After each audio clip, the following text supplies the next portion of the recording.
Senator Rubio, the floor is going to be yours, and I hope you'll introduce your beautiful family to start with, and we'll take it from there. Well, thank you, Chairman Risch, and I want to thank the ranking member as well, Senator Shaheen, and thank you, Senator Scott, for your introduction. And let me just say it's a bit surreal to be on this side of the room, but you all look very distinguished, and I just wanted you to know that. Yeah.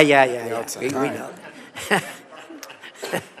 In the 249-year history of our republic, there's only been 71 other Americans who have served in the role and the position that President Trump has now nominated me to occupy. And I want to thank him for his confidence, and it's an incredible honor. It is also, as many of you have already pointed out, an extraordinary responsibility. 3 of my children, Amanda, Anthony, and Dominic, could not be here with us today or join us here in person. But I am happy that my wife, Jeanette, is here, and that my daughter, Daniela, is here with me as well, because I think, as each of you know well, it really is impossible to do our job in the Senate, not to mention the job I've been nominated for, without the love and the support of our families. I'm also very pleased that my sisters, Barbara and Veronica, and my nephew, Orlando, are joining me here today. And to me, it's a reminder that the path that brings me to this moment was paved by those who are not here with us today, by 2 parents who arrived here on May 27th of 1956 from Cuba, and they had nothing but the dreams of a better life. And because of them, I had the privilege to be born a citizen of the greatest nation in the history of mankind, and to be raised in a safe and stable home by parents who made their children's future the very purpose of their lives. I also want to acknowledge all the blessings that God has bestowed upon me in my life. My faith is critical, and it's something I will lean and rely on heavily in the months that are ahead. In a tumultuous world where, in my faith, we are called to promote the cause of peace and the common good. And that task has gotten harder than it's ever been. And I will rely heavily on my faith and pray for God's blessings, that He will provide me the strength, the wisdom, and the courage to do what is right in these tenuous moments. At the end of the Second World War, the United States was, in the words of then Secretary of State, tasked with creating an order, a world order, a free half, as he quote in his quote, out of chaos, without blowing to pieces, without blowing the whole of the world into pieces in the process. And in the decades that followed, that global order served us quite well. Americans' incomes rose and communities flourished. Alliances emerged in the Indo-Pacific and Europe that led to the emergence of stability and democracy and prosperity in these regions. We've had forever war ever since. Little Marco, keep your hands.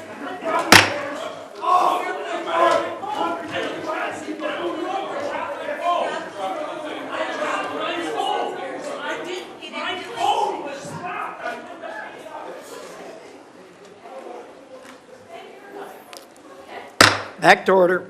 All right, alliances emerged in the Indo-Pacific and in Europe that led to the emergence of stability, democracy, and prosperity, but it also prevented a cataclysmic world war. And ultimately, a wall in Berlin came down, and with it, an evil empire. Out of the triumphalism of the end of the long Cold War emerged a bipartisan consensus. And this consensus was that we had reached the end of history, that all of the nations of the world would now become members of the democratic Western-led community, that a foreign policy that served the national interest could now be replaced by one that served the liberal world order, and that all mankind was now destined to abandon national sovereignty and national identity and would instead become one human family and citizens of the world. This wasn't just a fantasy. We now know it was a dangerous delusion.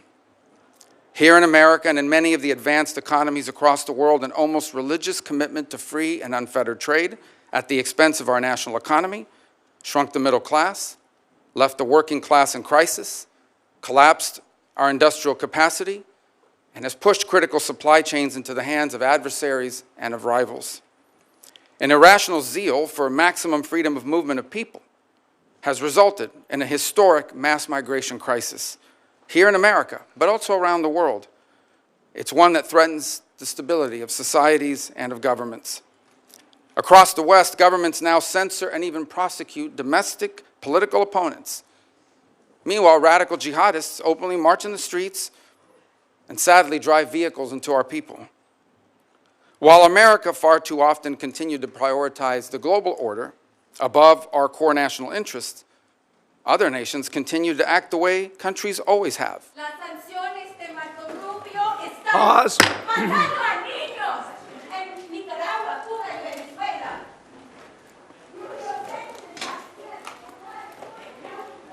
Back to order. I get bilingual protests, which is, I think, is an entry cool. As you know, that's a first here for us, at least in recent times. All right. Healthcare is a human right. All right. Education is a human right. Sanctions against Back to order. All right. So while America too often prioritized the global order above our core national interests, other nations continued to act the way nations have always acted and always will in what they perceive to be their best interest. And instead of folding into the post-Cold War global order, they have manipulated it to serve their interests at the expense of ours. We welcomed the Chinese Communist Party into the global order, and they took advantage of all of its benefits, and they ignored all of its obligations and responsibilities. Instead, they have repressed and lied and cheated and hacked and stolen their way into global superpower status, and they have done so at our expense and at the expense of the people of their own country. In our very own hemisphere, narco-terrorists and dictators and despots take advantage of open borders to drive mass migration, to traffic in women and children, and to flood our communities with deadly fentanyl and violent criminals. In Moscow, in Tehran, in Pyongyang, dictators, rogue states now sow chaos and instability and align with and they fund radical terror groups. And then they hide behind their veto power at the United Nations Security Council or the threats of nuclear war. The post-war global order is not just obsolete, it is now a weapon being used against us. And all this has led to a moment in which we must now confront the single greatest risk of geopolitical instability and of generational global crisis in the lifetime of anyone alive and in this room today. 8 decades later, we are once again called to create a free world out of the chaos. And this will not be easy. And it will be impossible without a strong and a confident America that engages in the world, putting our core national interests once again above all else. Just 4 years ago, I believe we began to see the outlines and the beginnings of what that would look like. During President Trump's first term, American strength was a deterrent to our adversaries, and it gave us leverage in diplomacy. There were no new wars. ISIS was eviscerated, Soleimani was dead, the historic Abraham Accords were born, and Americans were safer as a result. Now, President Trump returns to office with an unmistakable mandate from the voters. They want a strong America engaged in the world, but guided by a clear objective to promote peace abroad and security and prosperity here at home. That is the promise that President Trump was elected to keep. And if I am confirmed, keeping that promise will be the core mission of the United States Department of State. Now, tragically, horrifying atrocities and unimaginable human suffering can be found on virtually every continent. And I am certain that today I will be asked about the array of programs and the activities the Department of State carries out to address them. We are a nation who was founded on the revolutionary truth that all men are created equal, and that our rights come not from man or from government, but from God. And so we will never be indifferent to the suffering of our fellow man. But ultimately, under President Trump, the top priority of the United States Department of State will be the United States. The direction he has given for the conduct of our foreign policy is clear. Every dollar we spend, every program we fund, every policy we pursue must be justified by the answer to one of 3 questions. Does it make America safer? Does it make America stronger? Or does it make America more prosperous? Under President Trump, The dollars of hardworking American taxpayers will always be spent wisely, and our power will always be yielded prudently and towards what is best for America and Americans before anything and everything else. Prudence in the conduct of foreign policy is not an abandonment of our values. It is the common sense understanding that while we remain the wealthiest and the most powerful nation on the earth, our wealth has never been unlimited and our power has never been infinite. And placing our core national interest above all else is not isolationism. It is the common sense realization that a foreign policy centered in our national interest is not some outdated relic. Since the emergence of the modern nation state over 2 centuries ago, countries acting based on what they perceive to be their core national interests, that has been the norm, not the exception. And for our country, placing the interest of America and Americans above all else has never been more relevant or more necessary than it is right now. For in the end, how can America promote the cause of peace on earth if it is not first safe at home? What good is America to our allies if it is not strong? And how can America help end the suffering of God's children across the world if it is not first prosperous here at home? I thank you, and I hope I can earn your support, whether it's because you believe I will do a good job or because you want to get rid of me. Thank you. Either way, the result's the same. Thank you, Senator Rubio. I've always been impressed with your view, particularly on a 50,000-foot level, of the kind of problems that we face in our lane and national security lane, foreign relations and intelligence. So appreciate those remarks. We're now going to start a round. I'm going to allow 10-minute questions since this is a cabinet-level position. That doesn't mean you have to use all 10 minutes, but the 10 minutes are there. And what I'm going to do in this hearing and what I'm going to do in future hearings is I will call on people based on seniority on the committee at the time the gavel goes down. And if you come after that, you'll be put in line after that, and we'll go down the list like that. In any event, with that, Senator Rubio, could you talk for a minute about the Russian energy reliance? I think all of us were impressed when the war started that the Europeans knew the necessity of cutting the cord with Russia on their reliance on Russian energy, which had developed since the Iron Curtain came down, all of us believing that Russia would behave itself, which turned out to be a very misplaced view. And now, with the war carrying on, it's going to end, obviously, at some point in time. There are voices in Europe saying, well, we can go back to using Russian energy. My view is that that's not reasonable and it's not appropriate. And indeed, I think that the fallout from this war is going to go on for generations. Your thoughts on the energy relationship between Europe and Russia in the future? Well, I'm reminded, I believe back in 2018, then President Trump, on 2 occasions, once at the United Nations and I think another time at a NATO conference, pointed, for example, to Germany's reliance on Russian energy as a real vulnerability. And he was snickered at. I remember he was snickered at by the representatives of Germany at the United Nations. He turned out to be 100% correct. In fact, that reliance on Russian energy was a major loss of deterrence. Vladimir Putin, among his many calculations, one of the calculations he took in going in Ukraine was that the Europeans would complain, maybe they'd hit him with a couple sanctions, they'd write some strongly worded nasty letters about him, but ultimately would not be able to do anything effectively because of how much they depended on Russia. And in some cases continue to depend. I believe France is the 3rd leading payer into Russian energy in the world, and I think a couple other countries in Europe follow right behind. So there's still a significant amount of dependence in that regard. And that dependence on Russian energy is a tremendous amount of leverage that Vladimir Putin holds on his neighbors in Europe.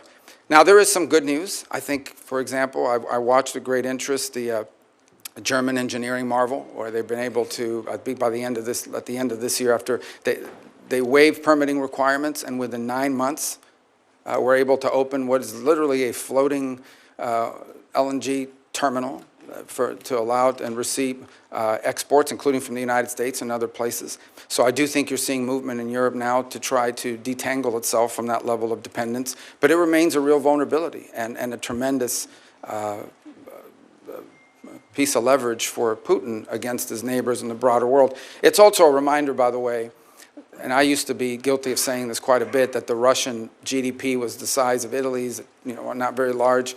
I think one of the things we learned from this endeavor is that it's not just the size of the GDP, but what it's composed of. And the Russian GDP, while smaller than some other countries, is largely reliant on the production of raw materials, on the energy, on food production, fertilizer and the like. And these are critical components of national strength and a reminder of how important they are for us here domestically as well. Thank you. I appreciate that. I do think, too, we ought to acknowledge that the Europeans did a job that was well beyond our expectations the first winter. As they struggled through, they did really well as far as cutting the cord with Russia, being as how hard they were tied to that. Let's talk about AUKUS for a minute. There hasn't been much discussion about AUKUS. Well, there hasn't been much discussion about AUKUS really since the thing started. A lot of us have been pressing the administration to gear that up. It has not been forthcoming. I'd like to hear your thoughts on AUKUS, the importance thereof, and getting this thing moving as it was intended. Well, one of the things we'll have to endeavor to see, obviously, there's a tremendous amount of this that relies on the Department of Defense and other entities in government. To the extent the Secretary of State and the Department of State is engaged, it's something that I think you're going to find very strong support for in this administration. Because it's one of, I think it's almost a blueprint in many ways of how we can create consortium-like partnership with nation states that are allied to us to confront some of these global challenges, be it in the defense realm, in the technology realm, in the critical minerals realm, in the sensitive technologies and critical technologies on, for example, artificial intelligence and advances in even quantum computing. This obviously is more defense related, but it's one example of how we can leverage the power of these partnerships with allies, 2-3 countries in some cases, broader in others, to reach outcomes and objectives, such as creating a geopolitical and strategic balance in the Indo-Pacific region and beyond. So we'll have to look at that and to see what components of whatever impediments exist can be removed by the action of the Department of State. But it also reminds us that in many of these, very few of these global issues are entirely reliant on the Department of State. The Department of Energy, the Department of Defense. We have a host of other government agencies, commerce in many cases, who also play a critical role in expediting and going through, for example, some of the lists of technologies that perhaps are not being transferred because they've been deemed as sensitive. But in the case of our strong and close allies, that's the point, right, is that you want to be able to find yourself in a situation where you can accelerate partnership by making available to key allies these sensitive technologies that we wouldn't want to see in the hands or developed by an adversary or unaligned country. Thank you. I appreciate that. And our view is aligned, particularly on the excluded technology list. These are our closest and most trusted allies. And unfortunately, the current administration has really been difficult to work with as far as getting through that excluded technology list. And I hope you'll help expedite that. Let me talk for a minute about the International Criminal Court. Look, as you know, we've got real problems there. The court originally was intended, at least from our point of view, to be a court that focused on international crimes that were committed by people from countries who did not have a robust democracy nor a robust judicial system that held its own people accountable for crimes. The court's gone beyond that, obviously. They are not only focusing on people who aren't accountable elsewhere, but they're also focusing on people who come from countries that solve their own problems, like the United States of America and like Israel. The most recent obvious thing that flowed from that was the indictment on the same day of Netanyahu plus a Hamas character. Any court that is a court of law has to be able to recognize good from bad. And when you try to indict two people and show some type of moral equivalency in that regard. They're just barking up the wrong tree, and I think, unfortunately, we're going to have to rein them up. Your thoughts on that? Well, I think the ICC has done tremendous damage to its global credibility. First of all, it is going after a non-member state on the claims that I believe, in fact, I think just in the last 24 hours, the Israeli High Court filed an appeal before the ICC, even though it's not a member state. And I saw some of the filings from the prosecutor, Mr. Khan, was involved in that process. And he argues that they have the right to go after non-members for their activities within the confines of member states in this case. And I think, first of all, the whole premise of his prosecution is flawed, beyond the process of it and the precedent that it sets, which is a very dangerous precedent for the United States of America, by the way, because this is a test run. This is a trial run to see, can we go after a head of state from a nation that's not a member? If we can go after them and we can get it done with regards to Israel, they will apply that to the United States at some point. And in fact, there have been threats to do so in the past. But the premise of the prosecution itself is completely and utterly flawed. As you said, they went ahead, I think they also went after Sinwar. Well, number one, Sinwar didn't travel around the world. He's not with us any longer. But he didn't travel around the world, was at no risk of being apprehended. Second of all, the moral equivalency piece of it was offensive. Let me explain, and I think I don't need to explain to this committee. Hamas carried out an atrocious operation. They sent a bunch of savages into Israel with the express and explicit purpose of targeting civilians. They went into concerts. They went into these music festivals. They knew that there were no soldiers at the music festival. They knew that these were teenagers and young families, that they went into different communities and the kibbutzes and the like, and they deliberately targeted civilians. Deliberately. It was in fact, they kidnapped the ones they didn't murder, the families who they didn't eviscerate, the people whose skulls they didn't crack open. They kidnapped, and to this day continue to hold people, innocents that they took.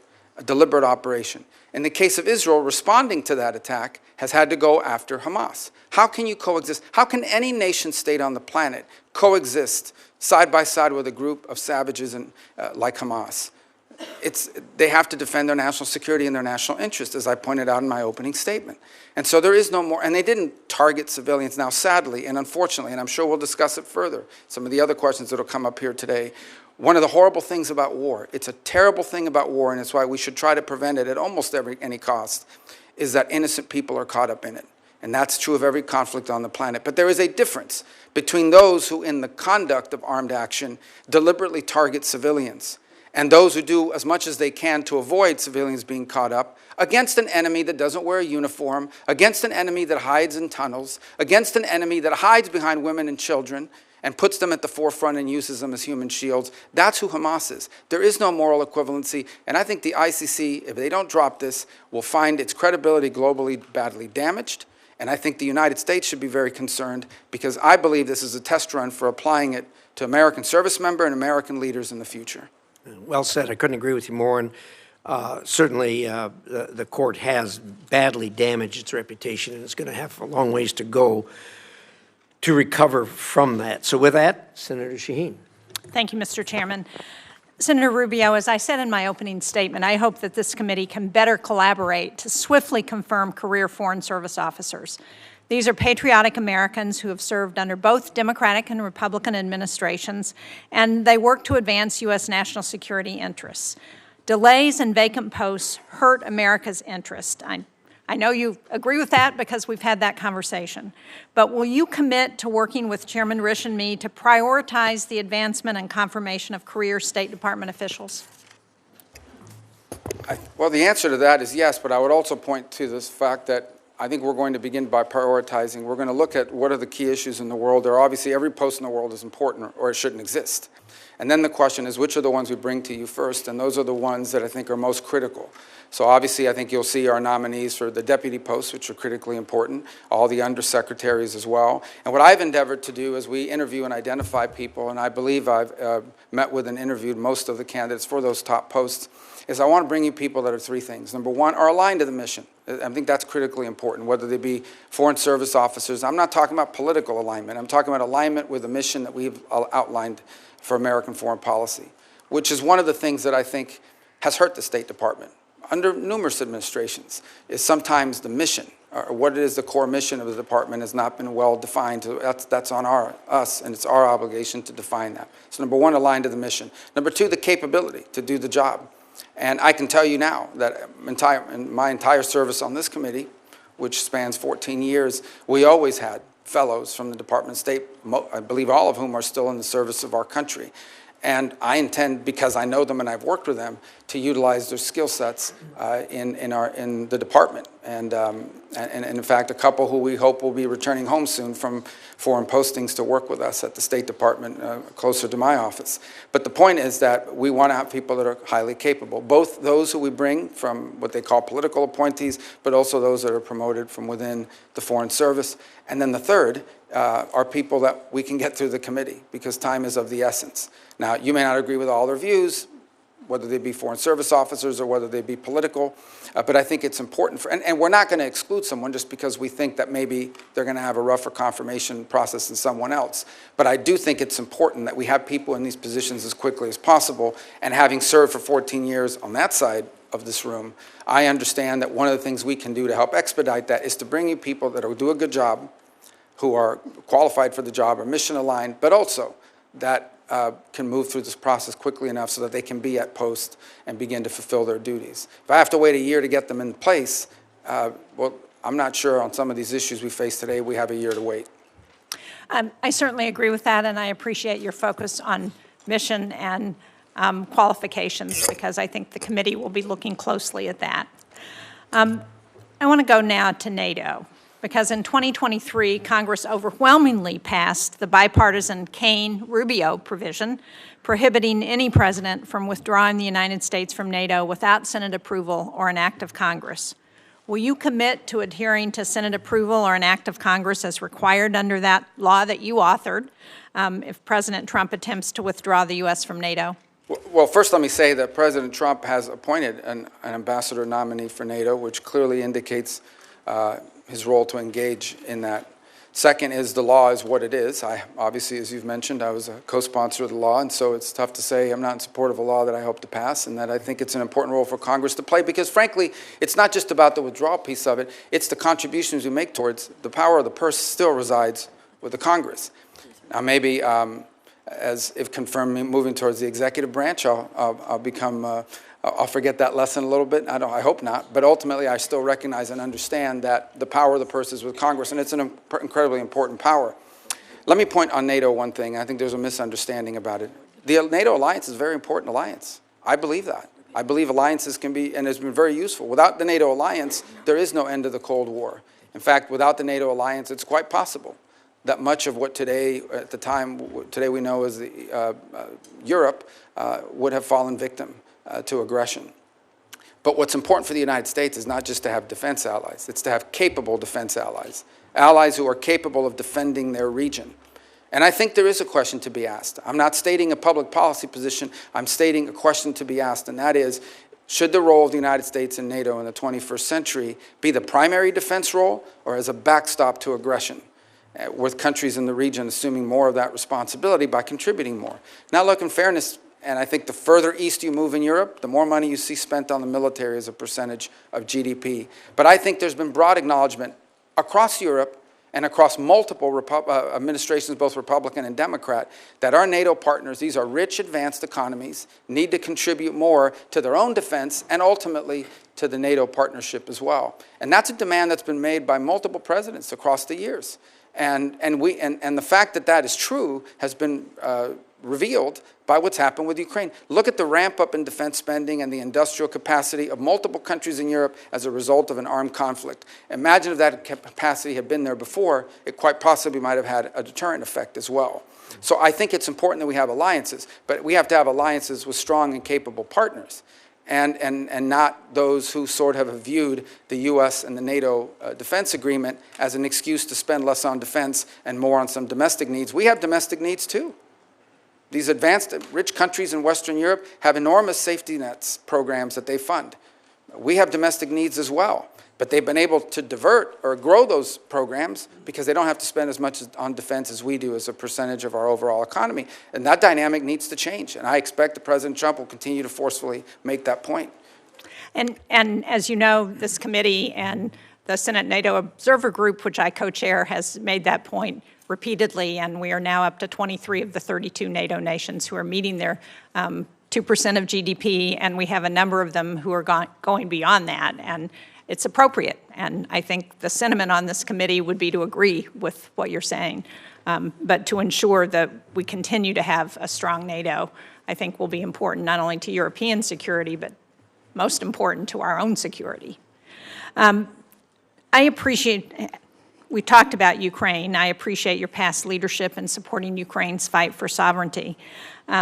More recently, you voted against supplemental funding for Ukraine and against forgiving loans for Ukraine in November, loans that would be critical to Ukraine's economic stability.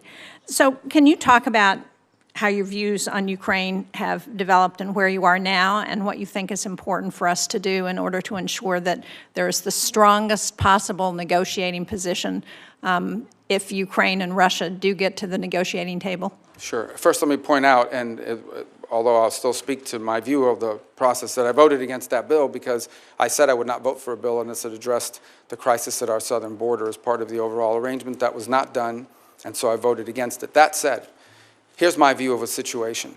Once this war became what we now know it is, and that is a war of attrition, a stalemate, a protracted conflict, the dynamic on that situation has changed. It has. And I believe, and I think that this echoes with the President. Let me first echo the President's words and what he said in an interview about a year ago. He was asked about the war in Ukraine. He says, I want the dying to stop. I want people to stop dying. I want the killing to stop.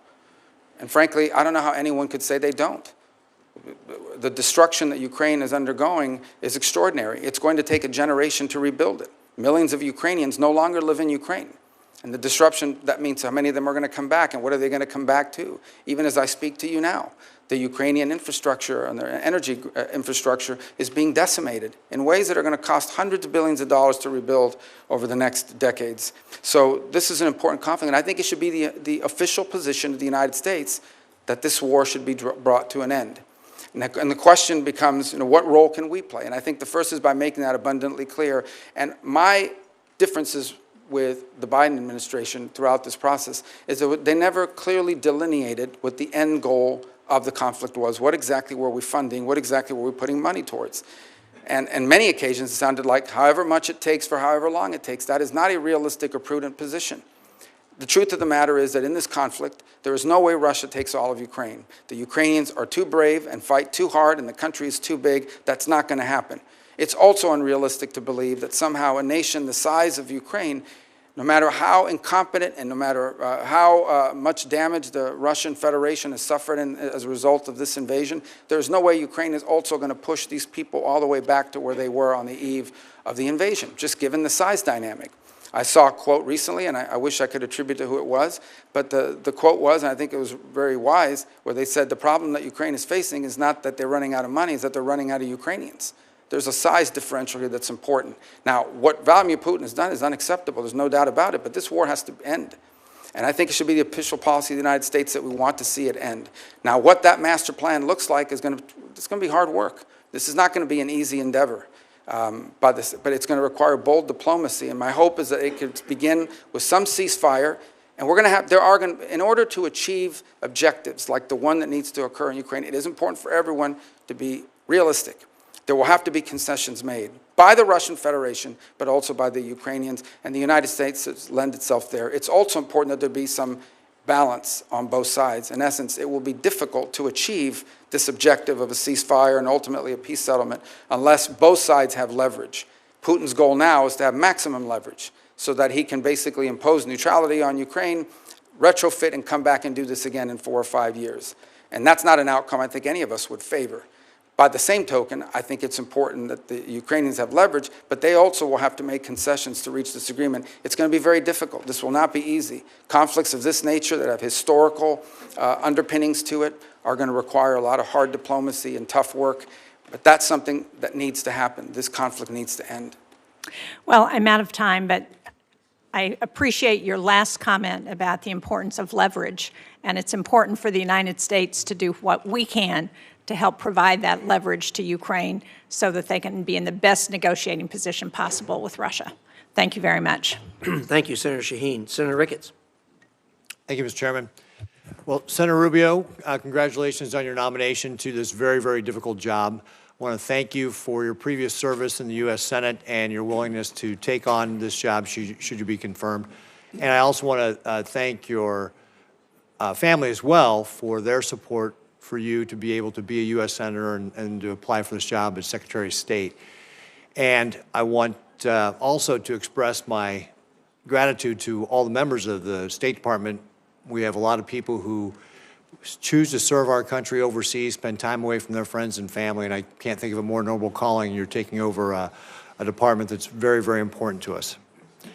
On Sunday, Jake Sullivan, the President Biden's national security advisor, said, quote, "The American people are safer and the country is better off than we were 4 years ago." Let me repeat, the American people are safer and the country is better off than 4 years ago. I don't know who believes that. I don't believe that. I think the election results demonstrate the vast majority of Americans don't believe that. We don't believe it at home. Inflation has hurt average Americans' pocketbooks. Open border policies have put Americans at risk. And I don't believe we see it overseas. In fact, Senator Rubio, should you be confirmed, you're being handed a job at a time when this country is in the most danger we've been in since World War II. It's a very dangerous time in the world, and your opening remarks demonstrate that you know that. We're not better off, and we're not safer. President Biden started this with his disastrous withdrawal from Afghanistan that projected weakness and an incomprehension of what it means to have a policy of deterrence. Vladimir Putin invaded Ukraine and started the largest war in Europe since World War II after that withdrawal. I believe it's because he saw weakness in this Biden administration. It's been the president's fear of helping Ukraine that has contributed to putting them in the untenable position they are today by slow-rolling the weapons that Ukraine needs to be able to defend themselves. His incomprehensible and incoherent policy has caused him to handcuff American liquid natural gas exports while delaying tough sanctions on the Russian oil and gas industry, which, as you know, is the lifeblood of the Russian war machine. The Middle East is equally disastrous. Instead of enforcing sanctions on Iran, Biden naively tried to resurrect the Iran nuclear deal, enabling the regime to generate $100 billion in oil revenue. And I want to point out that during the Trump administration, because of sanctions, Iran's foreign reserves fell from $122 billion to less than $14 billion. That hampered their ability to be able to fund terrorist groups like Hamas and Hezbollah and the Houthis. What the Biden administration has done is allowed the Iranian regime to enrich enough weapons-grade uranium to be a week or two away from having a nuclear weapon. And since October 7th, President Biden has not supported Israel in the way he's needed. And because of the previous mentioned money that he's allowed the Iranians to have, that has funded the terrorist groups like Hamas and Hezbollah, our allies like Israel have been attacked, and we've been attacked directly. Thankfully, Israel's had the courage to stand up to these terrorists and take matters into its own hand, and it's led to the decimation of Hamas and Hezbollah. But no amount of revisionist history can change the fact that this was despite the lack of support from the Biden administration, not because of the support from the Biden administration. And of course, let's not forget North Korea and how dangerous they have become, and the fact that we are now seeing North Korean troops in Europe, a thought 4 years ago that was unthought by anybody. And of course, one of the most concerning things is Biden's weakness has emboldened the greatest adversary we have on the face of the earth right now, which is the People's Republic of China. The People's Republic of China is the head of the snake of this axis of dictators that are challenging the United States today. They are challenging our freedom, our security, and the very way of life we have. Beijing has had a direct hand in each of the problems I just mentioned. That's why addressing any one of them cannot be done without making sure that we are thinking about how we are deterring the People's Republic of China. When everything is a priority, nothing's a priority. And Senator Rubio, your top priority must be the People's Republic of China. Since the election in November, so this is all within the last 2 months, the PRC has hacked our Treasury Department, including CFIUS. Continue what has been described as the worst telecom hack in U.S. history. Sabotaged important undersea communication cables in Asia and Europe. Deployed ships to the South China Sea to harass our allies like the Philippines in their own territorial waters. Simulated a naval blockade of the Japanese islands for the first time. Conducted the largest naval drills in decades targeting Taiwan and the broader Western Pacific. Revealed new mobile piers suitable for a Taiwan invasion. Unveiled advanced aircraft and launched the world's largest amphibious warship. And they've allowed Iran to draw down and ship nearly 3 million barrels of oil from a storage site in China. It's obvious that Xi Jinping is positioning his chess pieces in preparation for war. He's directed his military to be prepared to take Taiwan by 2027, and folks, that's only 2 years away. Now, it's true that does not mean that he will invade in 2027, and it's also true that it's not predetermined, but it should be very concerning to all of us that he's given his military that direction. Because time and time again, dictators tell people what they're going to do, and then they go out and try and do it. The only thing that dictators respond to is force, strength, peace through strength. This was something Ronald Reagan understood a long time ago, and it's what we have to get back to in the United States. Xi Jinping is vowed to be the world-dominating power by 2049. We should take him at his word. That's what he believes he is going to try and do. It's time for us to go on the offensive and abandon illusions about what kind of adversary we're faced. This is not a managed competition. This is a competition we must win. It will take more than an all-of-government approach. It'll take an all-of-society approach to be able to win this. As our lead diplomat, Senator Rubio, you are in a position to set the tone. And that's why I can't think of a better pick to be the Secretary of State than you. So, first of all, do you agree that the PRC is the biggest threat that we face as the United States? The Communist Party of China that leads the PRC, is the most potent and dangerous near-peer adversary this nation has ever confronted. They have elements that the Soviet Union never possessed. They are a technological adversary and competitor, an industrial competitor, an economic competitor, a geopolitical competitor, a scientific competitor now, in every realm. It's an extraordinary challenge. It's one that I believe will define the 21st century. When they write the book about the 21st century, there's going to be some chapters in there about Putin, there's going to be some chapters in there about some of these other places, but the bulk of that book about the 21st century will be not just about China, but about the relationship between China and the United States and what direction it went. And I think you're alluding to it in your statement. I know you may have another question. I don't want to eat up all your time, but I do want to say this. The Chinese believe that the United States are a great power in inevitable decline and that they are an inevitable rise.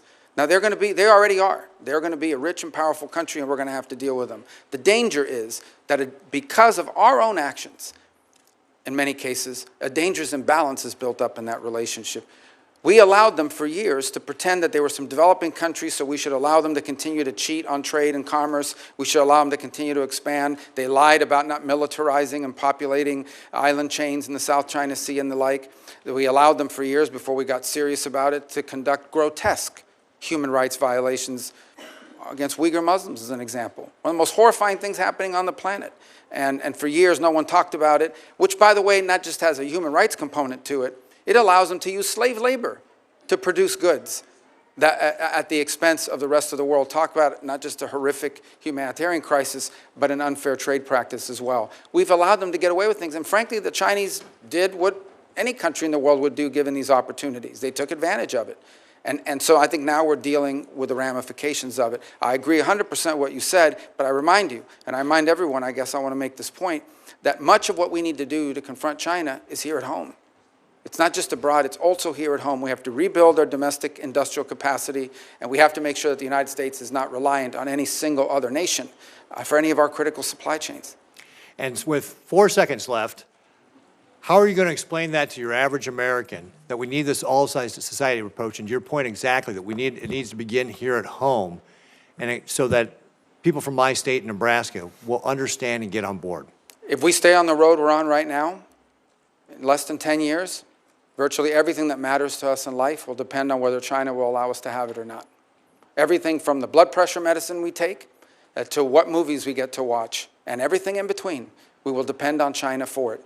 They have come to dominate the critical mineral industry supplies throughout the world. Everywhere in the world, they've now established critical mineral rights. Even those who want to see more electric cars, no matter where you make them, those batteries are almost entirely dependent on the ability of the Chinese and the willingness of the Chinese Communist Party to produce it and export it to you. So if we don't change course, we are going to live in a world where much of what matters to us on a daily basis, from our security to our health, will be dependent on whether the Chinese allow us to have it or not. That's an unacceptable outcome. Great. Thank you, Senator Rubio. Next is Senator Merkley. Thank you, Mr. Chair, and thank you, Senator Rubio. And I've enjoyed working with you on the Congressional Executive Commission on China, which engages in many issues related to their treatment of folks from the Tibetans to the Uyghurs, to their position regarding Hong Kong and Taiwan. But let's talk about Taiwan. I had the chance to go to Taiwan in the year 2000. It was the second presidential election there, and it was the first one where people were becoming convinced that they actually might be able to hold a democracy. I believe they've earned the right to have a voice in international affairs, and I also believe that they are at great risk right now with mainland China, Xi's plan to be aggressive militarily towards them, as my colleague Senator Ricketts just noted. Will you support in your role as Secretary of State Taiwan's right to have a voice in international affairs, participate in international forums? And will you support the porcupine strategy providing that we will supply them with defense articles and defense services in such quantity as may be necessary to enable Taiwan to maintain a sufficient self-defense capability? By the way, that phrase is from the 1979 Taiwan Relations Act. It's in our current law.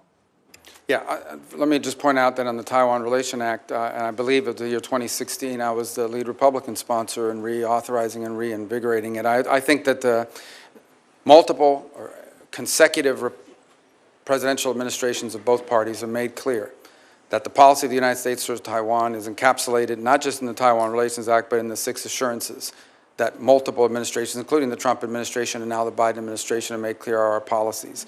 With regards to your second point about international forums, ASEAN is a great example of one in which that's being tested. Last year at their conference, the Chinese were able to prevent participation by the any mention of Taiwan in the memorandum.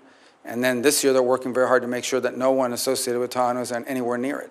So it's just one more example of how they're being excluded. I would also point to the Western Hemisphere. I know that sounds like half a world away, but you understand this issue. The majority of nations on earth that continue to recognize and have relations with Taiwan, the vast bulk of them, or the plurality, are within the Western Hemisphere. They've undertaken a very aggressive action in just the last 7-8 years to get these countries to flip. They got Panama to flip, then they got Panama to convince the Dominican Republic to flip. They've targeted multiple other nations, and Nicaragua most recently, to flip.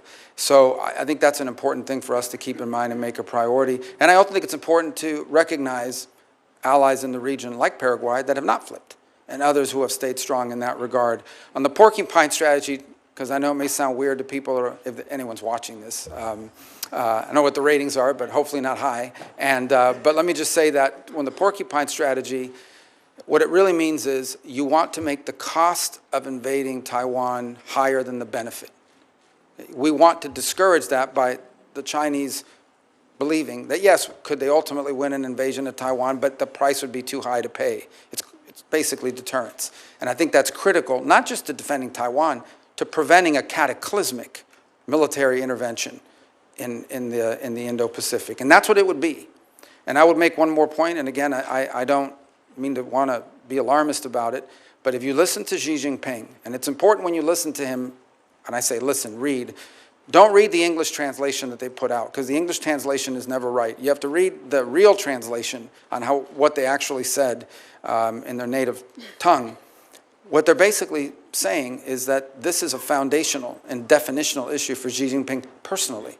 And as a result, I think we need to wrap our head around the fact that unless something dramatic changes, like an equilibrium where they conclude that the costs of intervening in Taiwan are too high, we're going to have to deal with this before the end of this decade.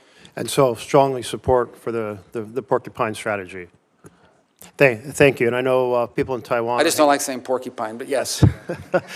You know, when I went to Taiwan in November and met with the president and other leaders, they are extremely nervous right now. And part of the reason they're nervous is they're concerned about how things play out in Ukraine as possibly creating an incentive for China.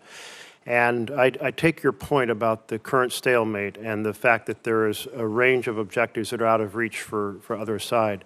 But I do feel like our partnership with NATO and our continued supply of war material that enable Ukrainians to keep fighting until that resolution is done is extremely important, because if Ukraine collapses, it will say a lot to China about whether we will stay the course in assisting Taiwan. Not to mention, it will be a catastrophe for democracy and a catastrophe for the Ukrainians. I don't know if you share that view. Well, I think, first of all, our goal, as President Trump has stated, is he wants the dying to stop. He wants the killing to stop. So it's very difficult to reach an accord or an agreement that begins with a ceasefire and ends with a peace agreement unless both sides have some leverage. Now, there's some leverage that exists beyond military capabilities as well. We have a significant number of sanctions on the Russian Federation, and they continue to grow and expand, and other nations do as well. And that will have to be part of this conversation in terms of bringing about a peaceful resolution. And then there's the question of the long-term security and stability of Ukraine. Beyond even if the conflict were to end, there needs to be the capability of Ukraine to defend itself. And it's a point that I made back as far as 2014, when the United States under the Obama administration chose not to provide weapon capabilities, and I think we lost deterrent during that period. I'm going to keep rolling here for a few other questions. One of the things China is doing is deeply engaged in transnational repression, which means threatening people here in the United States that they will disappear or kill or harm their family members back in China if they exercise their free rights here in our country. And also they're seeking to repatriate Uyghurs who have escaped China. And right now there are 48 Uyghurs that are in Thailand, and Thailand is on the verge of repatriating them back to China. Will you lobby for Thailand to not send these Uyghurs back to the horror they will face if they're returned? Yes, and the good news is that Thailand is actually a very strong U.S. partner, strong historical ally as well, and so that is an area where I think diplomacy could really achieve results because of how important that relationship and how close it is. I think it's also one more opportunity for us to remind the world of what exactly we're talking about here. This is not some obscure issue. These are people who are basically being rounded up because of their ethnicity and religion, and they are being put into camps. They're being put into what they call re-education centers. They're being stripped of their identity. Their children's names are being changed. It's one of the most horrifying things that's ever happened, and they're being put into forced labor, literally slave labor. And I will say our work together on the Forced Labor Prevention Act, Uyghur Forced Labor, was tremendous. Thank you for championing that. I'm encouraging other nations, including Canada, Mexico, and Europe, to follow the rebuttable presumption strategy we put into that bill, because right now, if our slave labor products or China's slave labor products are rejected here, they're shipped to Canada, and we need to expand on that. I want to turn to another point. Our companies face in China often the requirement for partnerships or location or what products they can produce or the theft of their intellectual property. Meanwhile, we're helping their economy by being a major supplier of fossil gas, LNG, to China. Should we be strengthening the Chinese economy by sending them LNG? Well, I think that is a good point to raise in that regard, because I will tell you that is one of the things that's going to have to be discussed in the broader relationship with China. And that is, it is one of the things we actually export to China. They import a lot this way. One of the few things that we export is in great capacity is these long-term contracts that are tied up either directly to China or through third countries. Because some of this obviously is exported to a third country who in turn sends it to China either as a direct sale or as a byproduct. So I think that has to be on the table as a number of other measures that we have in leverage as we engage the Chinese in this geopolitical perspective. I would go further and point out that the Chinese also have, I believe, the world's largest surplus refining capacity. They've invested very heavily in that as well. And that's one more area where I think our energy policy will be critical and bringing some geopolitical stability to our relationship with them. I know you sponsored a bill to cut off the exports. I've focused on China, but I want to turn to humanitarian issues. By the way, fully support Israel's ability to respond to Hamas, but I am very concerned about how it has played out in terms of the massive humanitarian conditions in Gaza. Will you help lead the world in responding to those humanitarian conditions? And there is a proposal for a broad regional agreement that would provide security to Israel, peace with all their Arab neighbors, building on the Abraham Accords, that in return would create a framework to have concrete steps towards a Palestinian state. I believe that's our best bet to break the cycle of hate and war that we've been trapped in my entire lifetime. How will you pursue breaking this cycle of hate and war, and will you support humanitarian support to Gaza? Yeah. So my first point is I am hopeful, and again, I've been here, so I don't know if any news has emerged in our time during this hearing, but I am hopeful that there is an agreement in place that will bring hostages back immediately in an exchange and in a three-phase plan that Secretary Blinken sort of has outlined over the last 24 hours, and that credit to both the Biden administration and the Trump transition work side by side on helping this become about, and I hope that comes about. And part of that phrase, part of that deal, as I understand it, is it has this very tenuous but important 6-week transitional period where it's going to require international cooperation to bring some level of stability and administration. And that could serve as, assuming it works, that could serve as a foundation to build upon. I would also point to one more thing, and that is we don't know yet for sure, but there are opportunities available now in the Middle East that did not exist 90 days ago.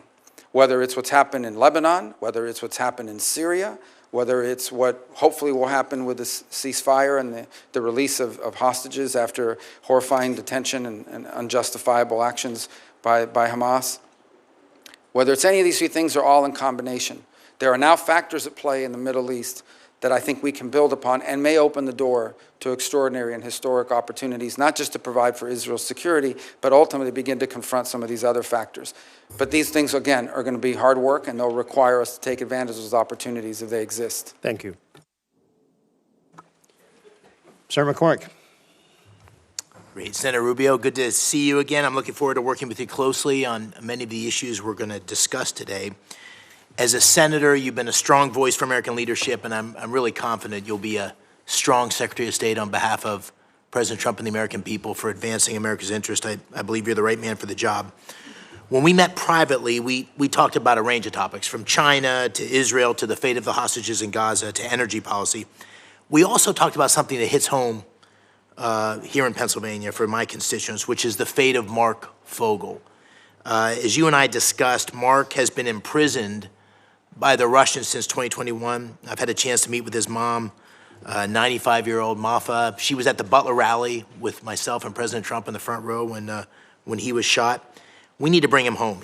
It took far too long for the State Department to designate Mark as wrongfully detained by the Russian government, and was really a gut punch to many of us in Pennsylvania that Mark wasn't included in the swap last year. So, Senator, will you commit to working with me and others in our delegation to make Mark's return home a high priority? Absolutely. And in fact, I've been involved already. I've met with those families as well. We've had conversations about this. And there are two things I'd point to. Number one, this is a ridiculous case. I mean, this is an American that clearly there was an order given at some level that if you see an American and you have anything you can charge them with, let's charge them and let's collect these because we can trade them in the future for something. There's a global market for this now. And it's one of the challenges of the 21st century. There is now an active global market for detaining Americans wrongfully in Venezuela, in Russia, in China, or somewhere else, Iran, and then using them to trade for something they want in the future. And so I think there needs to be greater awareness put out about that reality. Although people are still going to travel and Americans are still a free people that have the ability to travel, this is a real risk. In this particular case, this has nothing to do with politics. No one can claim, nor do they, that he's a spy or that he's involved in a national security threat.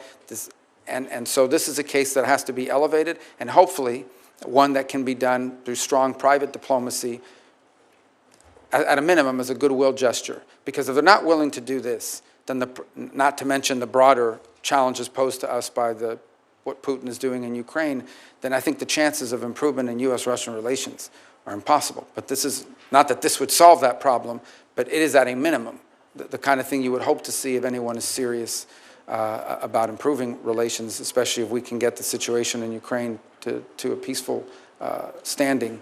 And I hope that this case will be one that we can reach a good result on. Good. Thank you. On the sad topic of hostages, as you know, Dean and I, my wife, live in Squirrel Hill in Pittsburgh. We've been part of a meeting with hostages in Israel and in the United States as recently as last week. Noah Aragami and Ronan and Orna Nutra, who lost their son, sadly, Omar, recently came to visit. And, President Trump said recently that all hell will be to pay if the hostages aren't released. If confirmed, what emphasis would you put on releasing those hostages in Gaza? Do you agree that a permanent ceasefire in Gaza absolutely must include the release of those hostages? Well, it must include it, because if it doesn't, there won't be a ceasefire for long. I mean, the Israeli commitment to bringing back their civilians, that's what these are. These are civilians. These are people, these are innocent people who were targeted and have been held in horrifying conditions, the health and well-being of which many of them we still don't know, but we believe there's a substantial number that are going to be released as part of this first tranche. And that's an important point as well. In regard to this agreement that has now been publicly reported on, it's not everyone. I think there's a first tranche of women, children, and people over a certain age, and then a second tranche of releases of males that are of military age, who they claim are all combatants, even though they are not. They just happen to be of a certain age. But without the hostage situation resolved, this situation will not be resolved. It is the linchpin of what's happened now. Hamas has been severely degraded, but these people, that include a number of American citizens, need to be home as soon as possible, and that will remain a priority in any engagement that we're involved in with regards to not just a ceasefire, but some permanent peace process moving forward. Very good. Thank you. Since October 7th, there's been a disturbing rise in anti-Semitism, pro-terrorist violence in our cities, on college campuses. You and I had the opportunity to write an op-ed together. And in that op-ed, we called on foreign nationals who support Hamas or other terrorist organizations to lose their visas and to be sent back to their home countries. As Secretary of State, of course, you'll be responsible for overseeing the issuance of visas. How will you enforce our laws to ensure that we remove supporters of terrorist groups from our country? Listen, my view on this is one of common sense. Okay? If you apply for a visa to come into the United States, and in the process of being looked at, it comes to light that you're a supporter of Hamas, we wouldn't let you in. If we knew you were a supporter of Hamas, we would not give you a visa. So now that you got the visa and you're inside the U.S., and now we realize you're a supporter of Hamas, we should remove your visa. If you could not come in because you're a supporter of Hamas, you should not be able to stay on a visa if you're a supporter of Hamas. That's how I view it. And I think that's just an issue of common sense. And we intend to be very forceful about that. Good. Thank you. Fentanyl is killing 4,000 Pennsylvanians each year, over 200 Americans a day. President Trump campaigned on this throughout the country, in Pennsylvania, as did I, on we have to stop that flow of fentanyl. And, of course, violent criminal groups in Mexico, including the Jalisco and Sinaloa cartels, terrorize our communities here at home with this deadly fentanyl, and the Mexican people with endless violence. As Secretary, will you initiate the process to designate these groups, these cartels, as foreign terrorist organizations? And if so, can you describe for the American people the national security tools that unlocks, that designation unlocks, to degrade the cartels? Well, first of all, the designation of a designated foreign terrorist organization brings with it a host of things. It makes it illegal to cooperate or work with them in any way. or to be supportive of their endeavors. It cuts off access to all sorts of banking opportunities and the like around the world where it's important to move money around. Now that said, it's probably an imperfect tool when it comes to these groups that you're discussing, because these are sophisticated criminal enterprises. They are terrorizing the United States, but they are sophisticated criminal enterprises, and they operate in the trafficking of people, drugs, and migrants to horrifying effect. Sadly, they also have basically operational control over huge swaths of the border regions between Mexico and the United States. That's just an unfortunate fact, and it's one we're going to have to confront with our partners in Mexico, is that these sophisticated transnational terroristic organizations have operational and functional control over huge swaths of areas that border the United States of America. And so whether that is the tool that we use, which is maybe the appropriate one, or some new one that we come up with, it is important for us not just to go after these groups, but to identify them and call them for what they are, and that is terroristic in their nature, because they are terrorizing America with mass migration and with a flow of drugs. What about military force? Well, that's an option the president has at his disposal. Obviously, it's not one that is in the purview of the Department of State. I think President Trump is someone that never publicly discusses his options and leaves himself the flexibility to act. I think there's a lot we can and will continue to do in close partnership with our allies in Mexico. I think there's more they can do as well to confront this challenge. And my preference would be, from the Department of State's perspective, my preference would be that we can work with the Mexicans on this issue cooperatively, because it is impacting their nation as much as ours. These sophisticated groups, these criminal organizations, don't simply threaten America, they threaten the Mexican political process. In the last election, you had multiple presidential candidates and other candidates to other offices assassinated. You've had journalists targeted and assassinated for speaking out against these groups. So these groups don't simply terrorize the United States, they're terrorizing and in some ways undermining the Mexican government and Mexican sovereignty and the health and well-being of the Mexican people. And so my hope, in a perfect world, is that we could work in close collaboration with Mexican authorities to take these groups out. Very good. Thank you. Final question. The Chinese Communist Party, as you said in your testimony, has waged a deliberate campaign of economic warfare against the United States and our allies. We need to restore, as President Trump has said, reciprocity in that economic relationship and impose cost on Beijing for hurting American workers.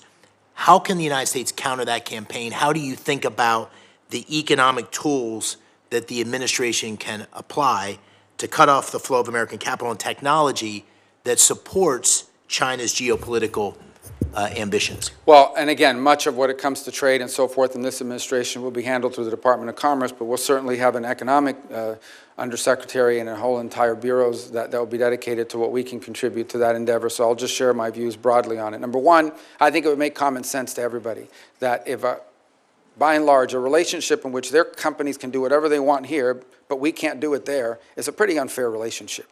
And it's something we've allowed in the past for allied countries who were small, poor, and developing. That cannot continue, in my view, and I think that's the president's view. The second is there's much that needs to be done with regards here domestically. I think we once again as a nation, this is not a Department of State issue, but once again as a nation need to prioritize the importance of our industrial capacity and our access to supply chains domestically, especially in key and critical industries. Maybe not every industry, but some key industries. We should either have a domestic capacity or an allied capacity that's reliable and can't be used against us in a moment of conflict as leverage. The third point I would make is we need to be actively engaged in the world. As an example, the Chinese own significant mineral rights and mining rights in Argentina, in Chile, throughout Africa. It's one of the reasons why the polar region and the Arctic region has become so critical as well in that regard, is because they are scooping up all over the world these mineral rights, port rights, etc., that place us at an enormous disadvantage in the long term. And it's what I said in that short answer is, if this trend continues, we are going to wind up living in a world where much of what we depend on for our security, our health, our safety, and our economic prosperity will largely depend on whether the Chinese allow us to have it or not. And that cannot be a world that we leave for our children. Thank you, Senator. Senator Coons. Thank you. Senator Rubio, I look forward to this hearing and to our service together. Welcome to the other side of the dais, and welcome to your wife, Jeanette, your children, your family. Thank you for your service. I have three questions broadly of nominees. Do they have the qualifications to appropriately serve? Do they have a policy alignment with our core national interests? And do they have the integrity and character to serve? We may have policy disagreements, but we've had multiple areas of convergence. Over the time we've served here in the Senate together, I had my folks go back and look, we've co-sponsored nearly 60 bills together. So I hope we can continue to find constructive ways to partner. I have a number of questions to get through, so I'll try to move briskly. With regards to special envoys, President-elect Trump has appointed a series of special envoys focused on a wide range of areas. And some of these, I think, can genuinely complement, not undermine or distract from State Department's core efforts. The special envoy for hostage affairs, for example, Adam Boehler, I look forward to working with, as Senator McCormick asked about. There's a number of key issues around hostage taking of Americans. There's a bipartisan bill Senator Risch and I have on this that we hope to work with you on. Lieutenant General Keith Kellogg, Special Envoy for Ukraine and Russia, I think will be central to achieving an outcome in Ukraine that is a lasting and secure peace and prevents further Russian aggression. But others like Rick Grinnell for special missions and Masad Boulos for the Arab world concern me in terms of the potential for mission conflict or conflict of interest. How will you work to ensure that state maintains its authority and encourage the administration to conduct a full vetting of any potential conflicts of interest and to ensure there's clarity of alignment with special envoys? Sure. Thank you for the question, because I think it's a valid one. With the exception of Mr. Boulos, who I don't know, may have met once but don't know, every one of the envoys that have been named so far is someone that I've worked with in the past and expect to work well with in the future. To me, the expression of a special envoy is critically important.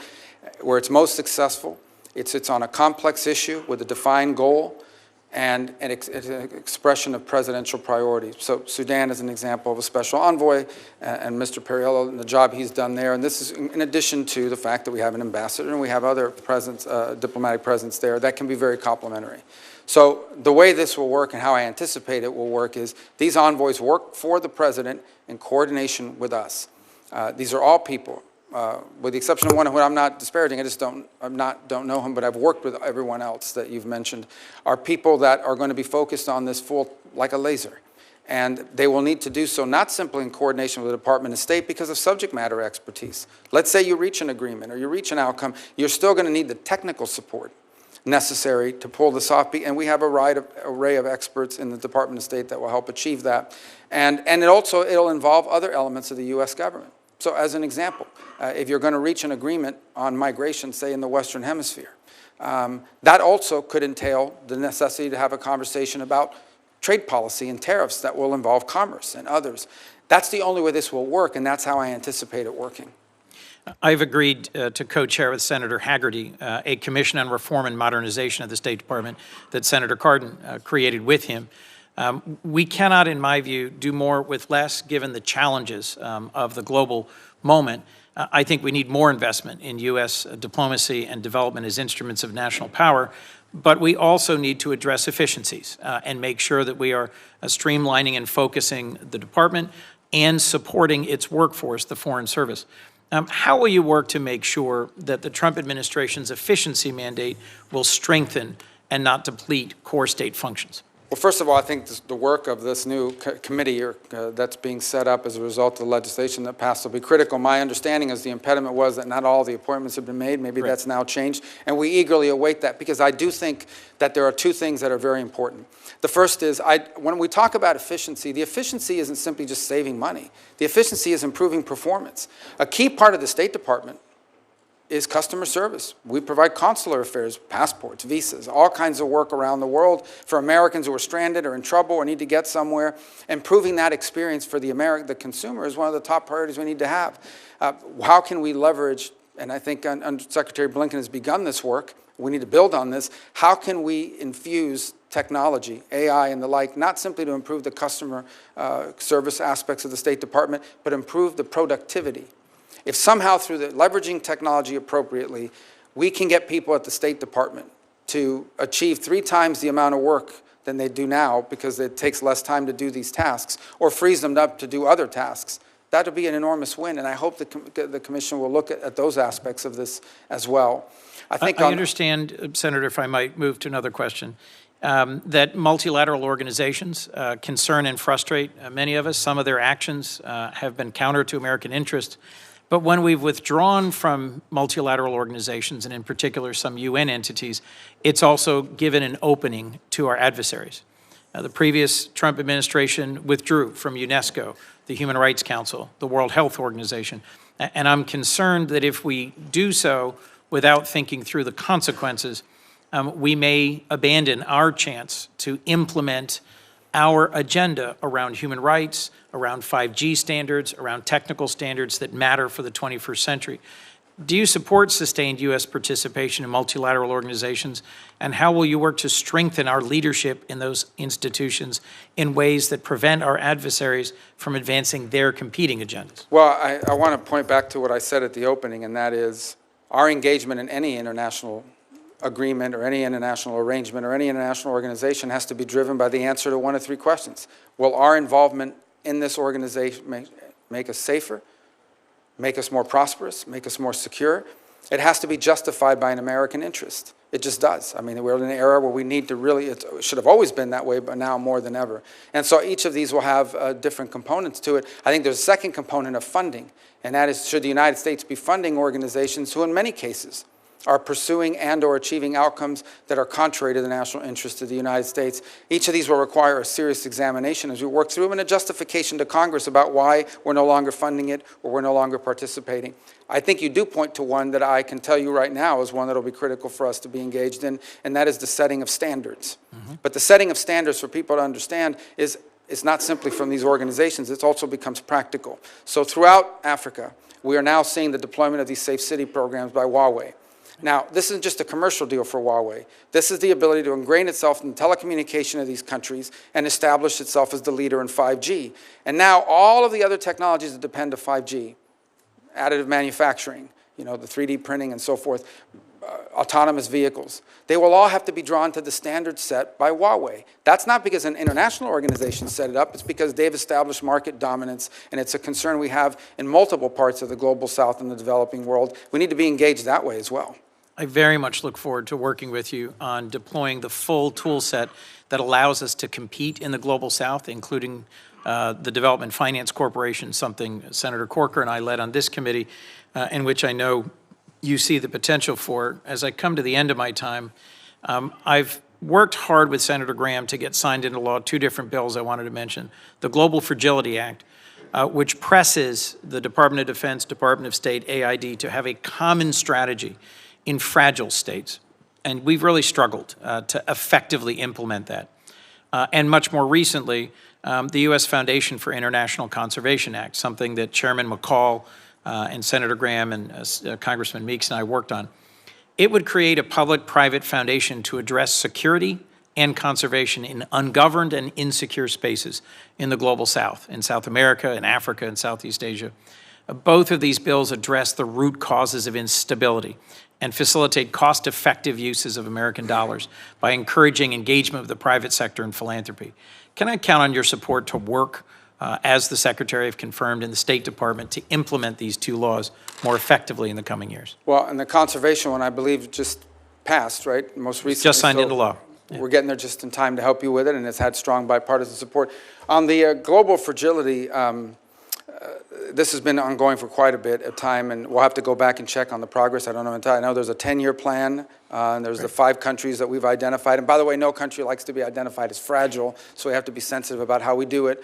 But I think that's a component. We got to go back and see where we are on that 10-year planning, because that's an important way of leveraging both economic security and development efforts in the whole of government. And I think key to this is going to be not simply the Department of State, but it's that steering committee that's supposed to meet every 3 months at the National Security Council that coordinates all this work is happening. Look, laws are great, programs are great, but if someone's not in charge of it, someone's not running it, and someone's not measuring at the end of those periods of time whether it's reaching its intended outcome, we're going to have a huge problem. But the goal of that legislation, as I recall, is, and believe still, is we want to get ahead of this. Before a crisis, this is about preventing crisis, which is, frankly, is a lot cheaper and a lot better than actually dealing with crisis after the fact. And so identifying places around the world that are in danger of becoming chaotic, uncertain, insecure, and getting ahead of it and helping them through a variety of means to prevent that from happening.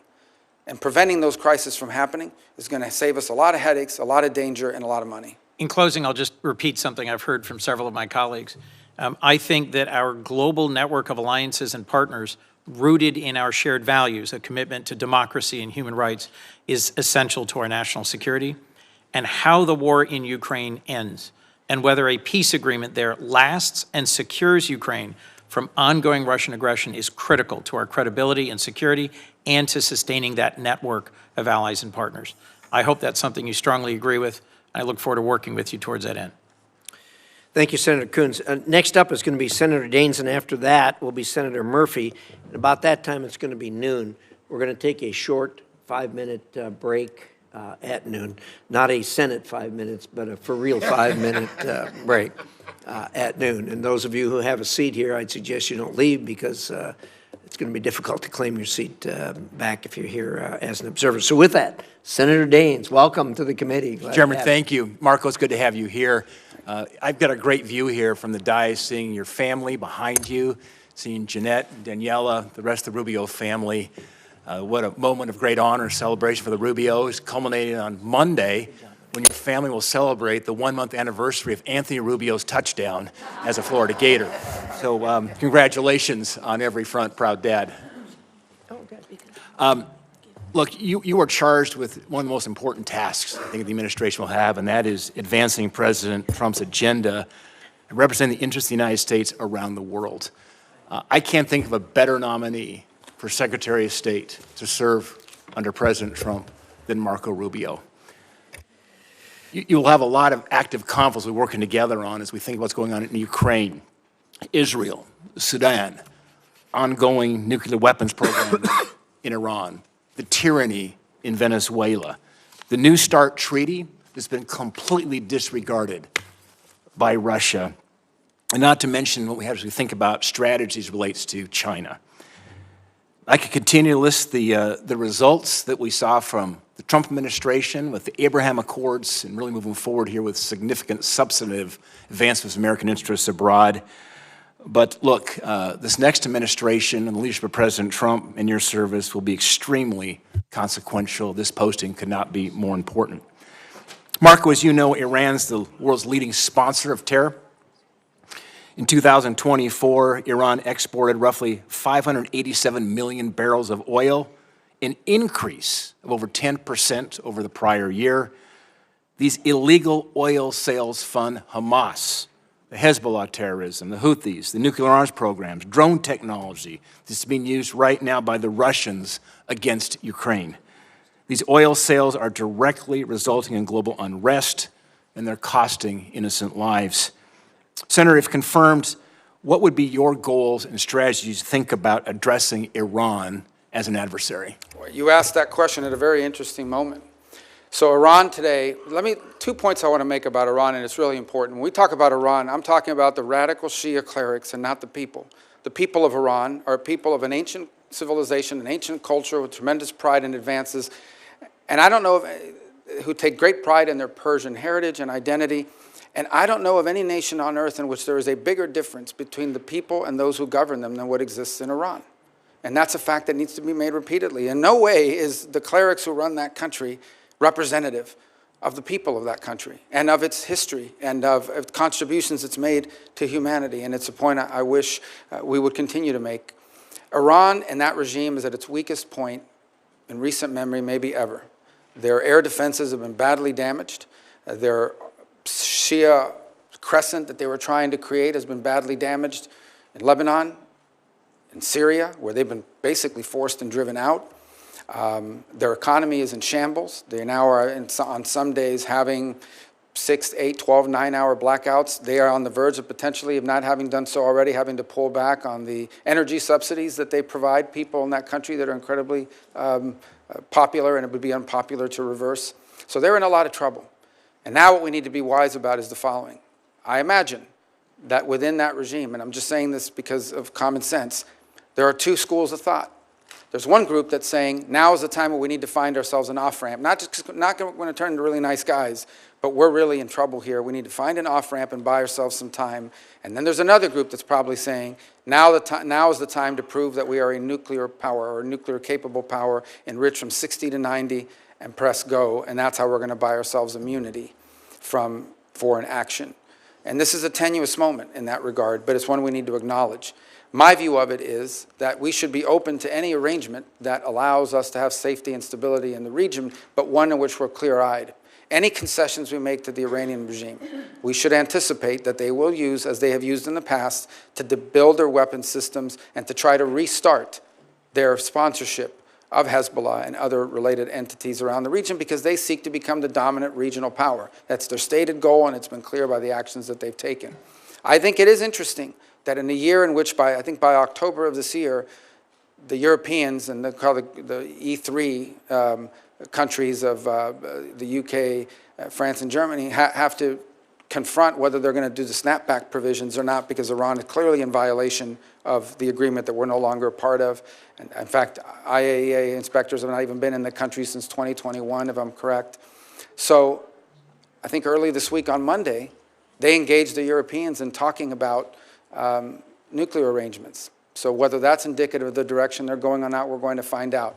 What cannot be allowed under any circumstances is a nuclear-armed Iran. What cannot be allowed under any circumstances is an Iran and an Iranian regime that has the resources and the capability to restart and continue their sponsorship of terrorism. And what cannot be allowed under any circumstances is an Iran with the military capability of threatening and destabilizing its neighbors and potentially reaching the homeland as well, both kinetically and directly, and also through their surrogate groups who have long planned contingencies for attacks.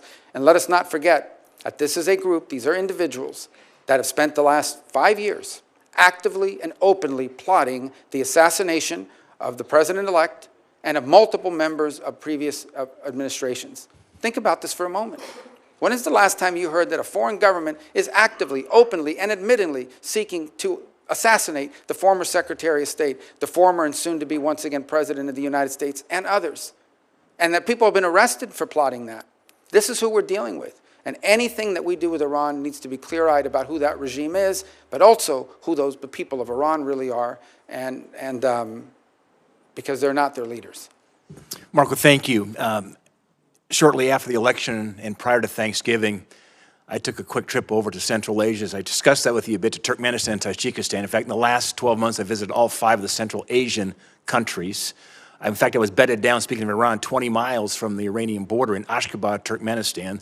They have the 4th largest reserves of natural gas in the world, but this is a part of the world that is often neglected, but of such strategic importance. You've got Iran, you've got Afghanistan, Russia, and certainly China, as they talk about living in a submarine, as they look at multi-vector diplomacy, want to engage with the United States as the Russians and Chinese are competing for their favor. One of the first trips that I made after the election, the reason was Central Asia, there had not been a U.S. senator there in 13 years. 13 years to Turkmenistan or Tajikistan, very important strategically. One of the first goals of the caucus that Senator Gary Peters and I created of Central Asia is to repeal the Jackson-Vanik label on the region and extend permanent normal trade relations with Kazakhstan and Uzbekistan. I realize you have a lot of priorities on your plate when you will be confirmed as our secretary, but I would say rescinding it would be a good faith indication of the Jackson-Vanik requirements that Central Asia needs right now to grow.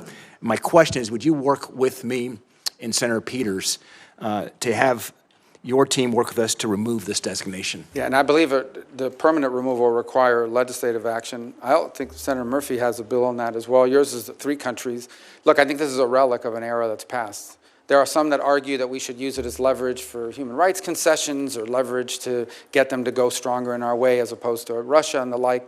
But I think in some cases it's an absurd relic of the past. I think it's Kazakhstan, who the Department of Commerce has already said is a market economy. In fact, I think they hosted the WTO ministerial just a couple years ago. So it's just they've met the conditions. Yeah, it's something so we will work with you on this because I think it's important. Thanks, Mark. I think it's a neglected part of the world. I look forward to working with Senator Murphy on this. You know, that C5+1, which is Central Asian countries plus the United States. Hope we can work with President Trump actually to think about maybe hosting some kind of a summit there. Very strategic. After the withdrawal from Afghanistan, We need more friends in Central Asia, and look forward to working with you on that.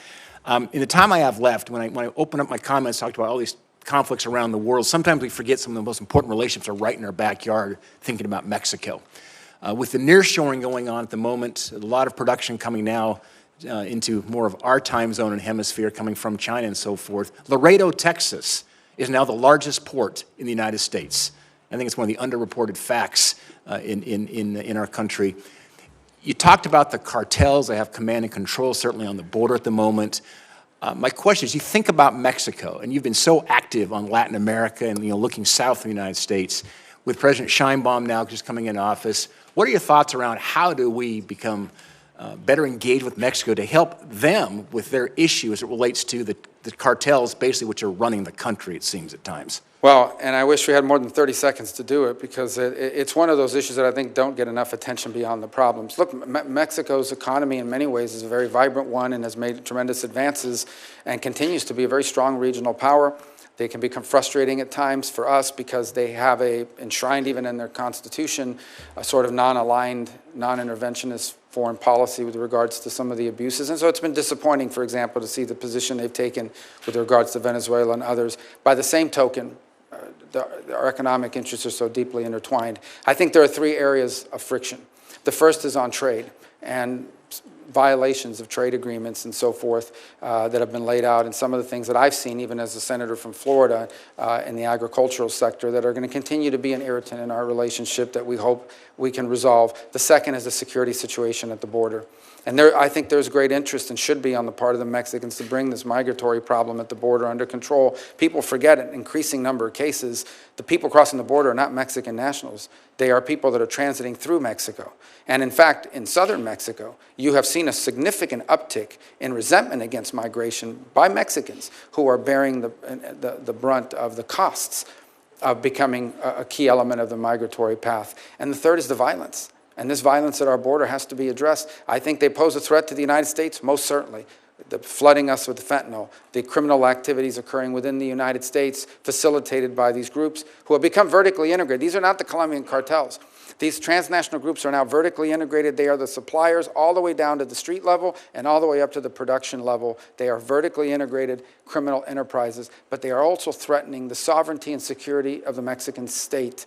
And as I pointed, there are journalists and there are politicians who have been assassinated for standing up to these cartels. And it tells you the amount of leverage they have over the government as a result of it. So it is in their interest, as well as ours, that we work cooperatively to take these groups apart and not allow them to continue their reign of terror, not just in the border region of Mexico, but spilling over into the United States. Right.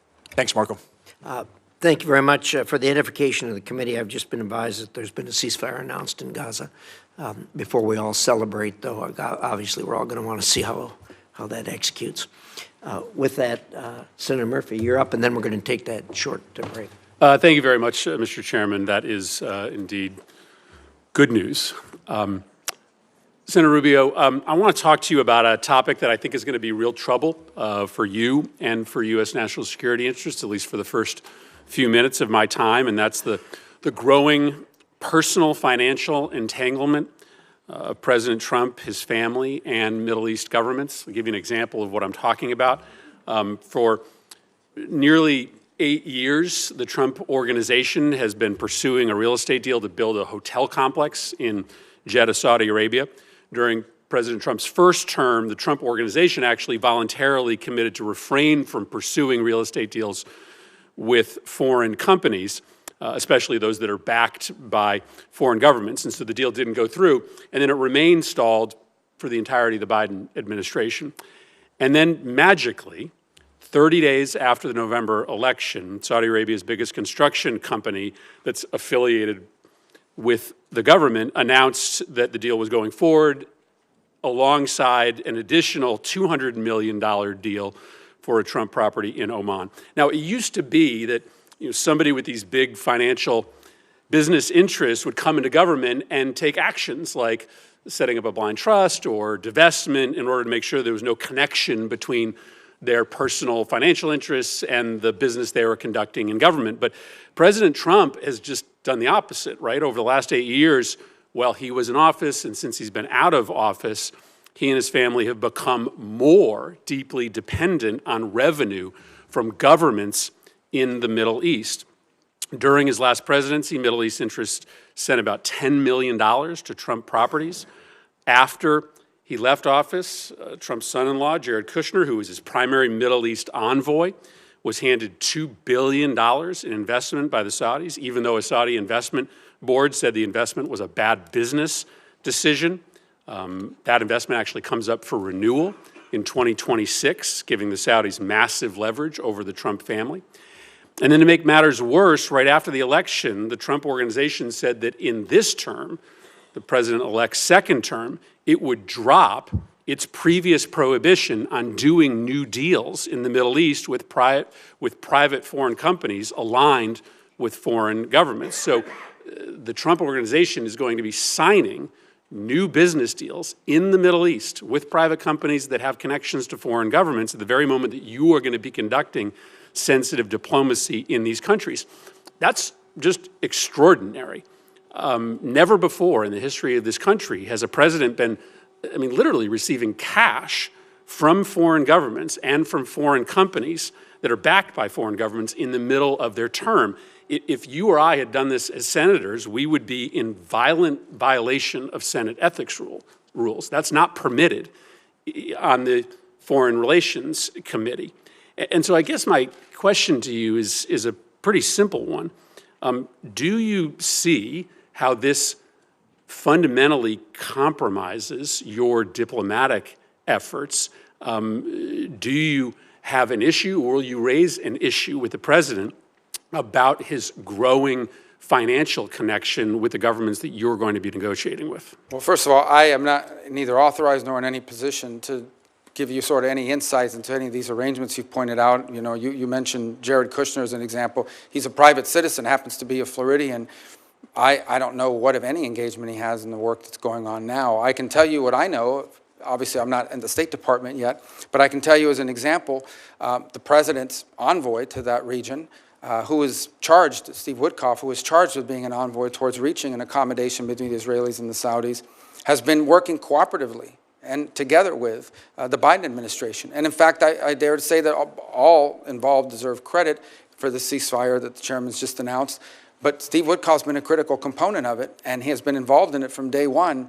I think the broader consideration about whether we want to see a Saudi-Israeli mutual recognition and relationship would be one of the most historic developments in the history of the region for all the factors we've discussed here today. It would be, and one of the impediments to it has been this conflict and the ongoing conflict and the lack of a ceasefire. I also think it's going to be important for the Saudis and others to be participants in post-conflict stabilization efforts in Gaza and beyond.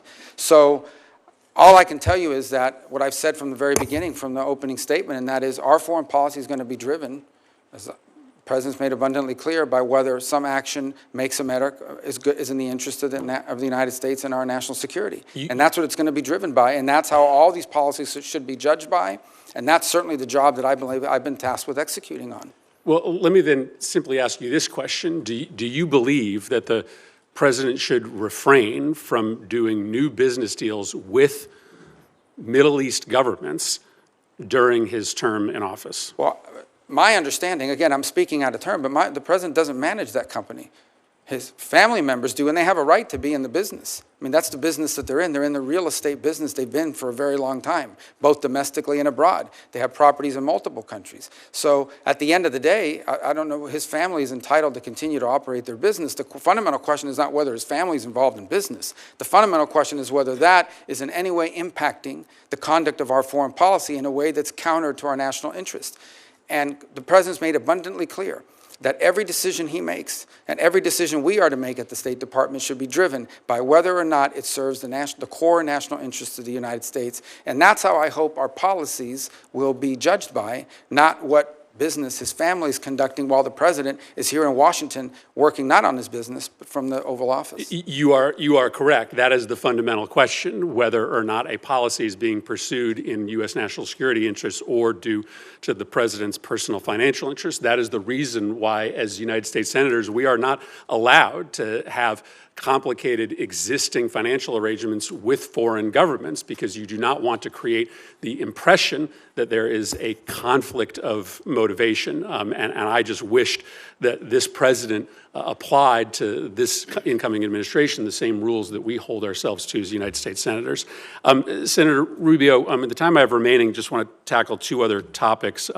One that I know is of mutual concern to you and I, and that's the need to confront China in non-military ways as they try to exert influence around the world. Last time President Trump was in office, he was calling for pretty massive cuts to the State Department's budget. But as you know, China uses all sorts of non-kinetic tools like misinformation, economic diplomacy around the world to exert influence. I'm hopeful that you're going to be an active voice to try to make sure that you have the tools, including when it comes to combating Russian and Chinese misinformation, to be able to confront all of the ways, many of them asymmetric, that China in particular, but Russia as well, presents challenges to U.S. interests. Just wanted to get your commitment to make sure to build that full, comprehensive foreign policy toolkit. Yeah, not only have I been someone concerned about foreign disinformation, I've been the target of it from multiple nation states.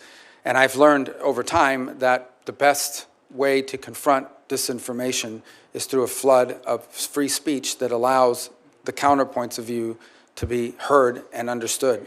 I think where we get ourselves into trouble, and we've learned this now, and I think multiple U.S. companies are now admitting, is when we get ourselves into a position of determining what's true and what's not, and then using the tools of government to go after that, particularly when it implicates domestic entities. But yes, it is one of the tools that they have in their toolbox. By the way, it's not just disinformation.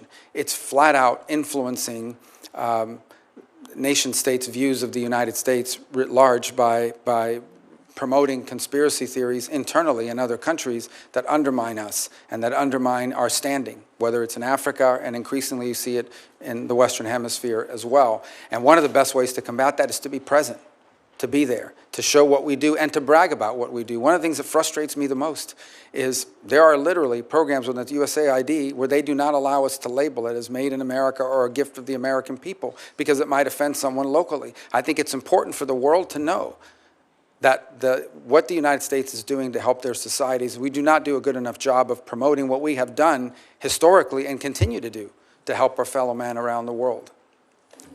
Yeah, China is spending $10 billion per year on that propaganda and misinformation operation. They celebrate when budgets get sent up to the Hill that propose big increases in military spending and giant decreases in the kind of tools that are available to you. So I do look forward to working with you to make sure that we've given you that full suite of tools necessary to confront our adversaries. Thank you, Mr. Chairman.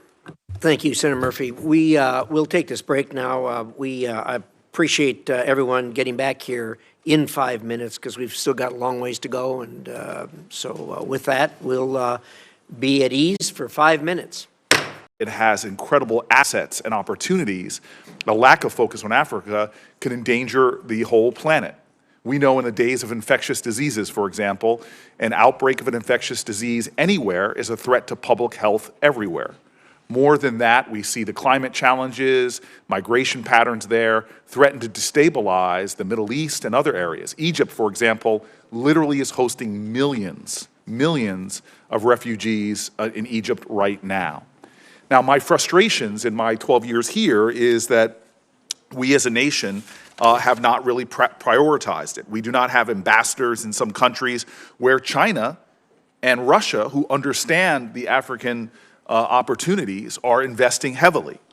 I've gone around the world, and in my times in African countries, I often encounter people that saying, hey, the Chinese are here, where are you? And it's not just ambassadorial placements. Other critical positions in embassies just aren't being filled. And therefore, we're being outplayed by the Chinese and the Russians. African countries and leaders have told me time and time again, we prefer you. We'd rather deal with you. We'd rather work with you. And we can see by legal immigration patterns that their people would rather our way of life than the Chinese or the Russians. But we are simply being outplayed in ways that we can counter if we had a real focus and a real strategy for engaging Africa. And the impact of U.S. engagement is real, and the backbone of our diplomacy is that diplomat abroad, is that Secretary of State on down, people saying this is a priority. I said this to you in our office, and I want to make it plain now that we are at a point in this country that what we do in the Senate and in the White House and in the State Department are planting seeds for the future. We could reap a tremendous harvest in 10, 20 years, prioritizing and emphasizing our work in Africa. And not to do so undermines the 3 points that you said at the beginning that I agree. Our foreign policy should be guided by what makes us safe, strong, and prosperous. And the future, in so many ways, is Africa. Could you just talk to me a little bit about how you are prioritizing it, how you understand the critical opportunities and the dangers of not engaging at a higher level than either the Biden administration, Trump administration, Clinton administration, Bush administration have done? Yeah, and I'll preface it by saying that obviously I'm not been confirmed yet, the president's not in office yet. There will be a national security strategy that will frame much of what we do in foreign policy. So what I'm going to share with you basically here today is, as someone who will be at that table, some of the impressions that I would share with regards to our historic involvement in Africa and also some of our challenges moving forward. So the first, and you've already highlighted all of the things about the growth that's going to happen. I think they'll double in population between now and 2020, 35 or what have you. So it's extraordinary. That isn't just an interesting number. That's also markets. Those are also consumers. Those are also places that I think provide an extraordinary opportunity, properly positioned, for America to become more prosperous. Literally, more people that can afford to buy the things Americans provide, both in services and goods, and vice versa. So I think there's an extraordinary opportunity.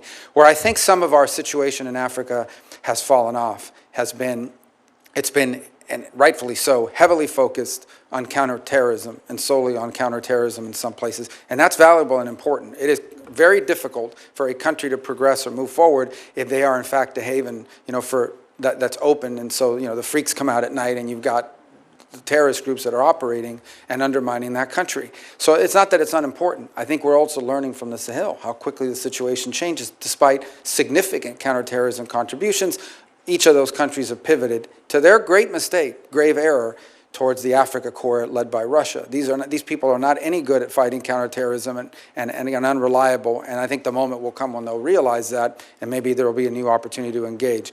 On the flip side of it, if you look at littoral West Africa, there are real opportunities there for, and in fact, ongoing engagements, not just on counterterrorism, but on economic progress. I look in the north to Morocco, another place where we have already seen substantial improvements because of the accords, but also because phase 2 of that relationship that continues to build. You also talk about one thing that I don't think has been talked about enough, and I think we hear the term as a 19th century term. The impact that malaria has is not simply a health crisis or humanitarian crisis. It has deep economic crisis, deep economic implications. It pulls kids out of school for long periods of time and not end their lives. It literally sets people and communities back. And humans and people are the greatest resource of any country.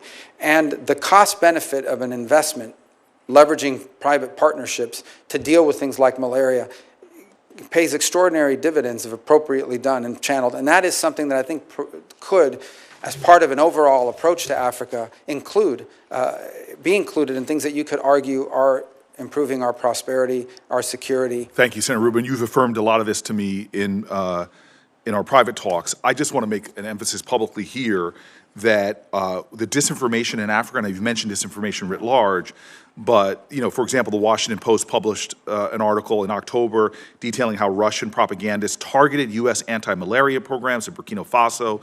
The Africa Center for Strategic Studies published in March 2024 highlighted how Russia and China are leading sponsors of disinformation campaigns in Africa that are showing incredible success because we aren't doing a coordinated campaign to counter their misinformation. And so I'm looking forward to working with you. I hope that you'll prioritize this for the sake of America's future, that you could be the Secretary of State that says we have a vision for Africa and we're backing it up, not just from the Secretary of State's office, but all the way down to making sure key resources are invested in countering disinformation, as well as making sure that we have personnel in there. It's not a popular post As you know, for many State Department people, we've got to make it that way and let people know that they're helping to define the future of not just the United States, but humanity by focusing on Africa. I cannot let my time expire without talking about the biggest humanitarian crisis going on the planet Earth right now, what is happening in Sudan. It's been called by our country a genocide. There's a famine being declared in areas where you're seeing unbelievable levels of systemic sexual violence going on. I traveled to the Sudan border with Chad and saw humanitarian crises like I'd never seen before, and I've been around the world looking at humanitarian crises. We have a great special envoy who you've already positively name-checked in this confirmation hearing. It is so important and vital that that work continue and that we work for diplomatic solutions. There are a lot of our allies who've been implicated in fueling this crisis. This is an opportunity to end this crisis by diplomacy, to bring about one of the most important peace processes there are. And I'm hoping that you and incoming President Trump will prioritize that. Yeah, in an era in which the term genocide has been misappropriated to almost a global slander, an international slander, this is a real genocide. By its very definition, this is a real genocide. This is the ethnic targeting of specific groups for extermination, for elimination, by groups, by the way, that are being funded by nations that we have alliances and partnerships with in other parts of the world. And we should express that clearly. I think in part of our engagement with the UAE, and it'll have to be a pragmatic engagement. I mean, they're important players in what we hope to resolve in the Middle East. And I think as part of that engagement, we also need to raise the fact that they are openly supporting an entity that is carrying out a genocide. And I think for those who are interested in going out and actually protesting a real genocide, this to be the one, and I just don't see it. I don't see people mentioning it. It is morally reprehensible that this crisis gets virtually no attention in our country, especially because of the role we should be playing. And my time is over, but I want to say this, no need to respond. But the other place on the planet that gets no attention, that we are responsible for in our hemisphere, is the crisis in Haiti as well. Correct. I know that you know this intimately. And again, I just want to keep calling out these moral omissions of our country, often, at least in the press, of an inability to focus our compassion, empathy, and understanding of our interwoven destinies with places like Africa and places like Haiti.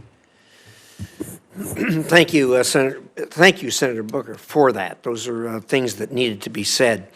Having said that, you have underlined probably the most difficult crises we have on the planet, and I think everybody's ready to sign up on a path forward. So far, nobody's laid out that path forward. And you're right, we have an obligation to at least try to design a path forward. And when that happens, I have no doubt that we'll pull together Republicans and Democrats and as Americans to do something about this. But I'll tell you, the identifying who are the people there that are the good guys that you can partner with is very, very difficult, as you know. Thank you. Thank you, Senator Rubio, for your comments in that regard. We will move now to Senator Paul. Senator Rubio, congratulations on your nomination. One of the questions that I've asked over time to secretaries of state as well as ambassadors and others from the State Department is, can you name for me instances where sanctions have changed behavior for the better? And I'm not going to ask you that question now. I'm going to wait till you come back to ask you. There's a preview of what I'll ask you the next time. But the reason I bring that up is that I think hopefully people think of sanctions as a way of trying to modulate behavior. You want better behavior out of a country. A country's doing something you don't like. You'd like them to change their behavior for better through sanctions. And I think it rarely works. And I think we pile more on. Now, some would say, well, sanctions are just to punish them, and we just want to, Russia invaded Ukraine, we're just punishing them. And so as punishment, they kind of work. I don't think they're deterring Russia's behavior or changing it. But really, sanctions can have effect in a couple of ways. I think the threat of a sanction, the same way the threat of a tariff can have an effect on behavior. But once placed, I think a sanction or a tariff only has effect on someone's behavior if you remove it. Now, you mentioned earlier a little bit about discussing ways to unwind some of the sanctions ultimately on Russia. People mentioned, well, we never want to let them sell energy again. No, you have to let people enter back into the world. That's how you're going to get behavioral changes. And it really will have to be part of the peace. If there is going to be a negotiated peace, the one aspect that makes us part of that war are all the sanctions. And so it really should be offered up of removing that and going back to normalcy when we can find a resolution to the war. I'll give you an example of where I think often the State Department loses its sight of its mission. Instead of being the Department of Diplomacy, which I think it's supposed to be, it becomes just an extension of the Department of War and muscle, and we show how strong we are through the State Department. But really, when bellicose statements come from other parts of the government, I see the State Department as the one that shows up and tries to still have a conversation.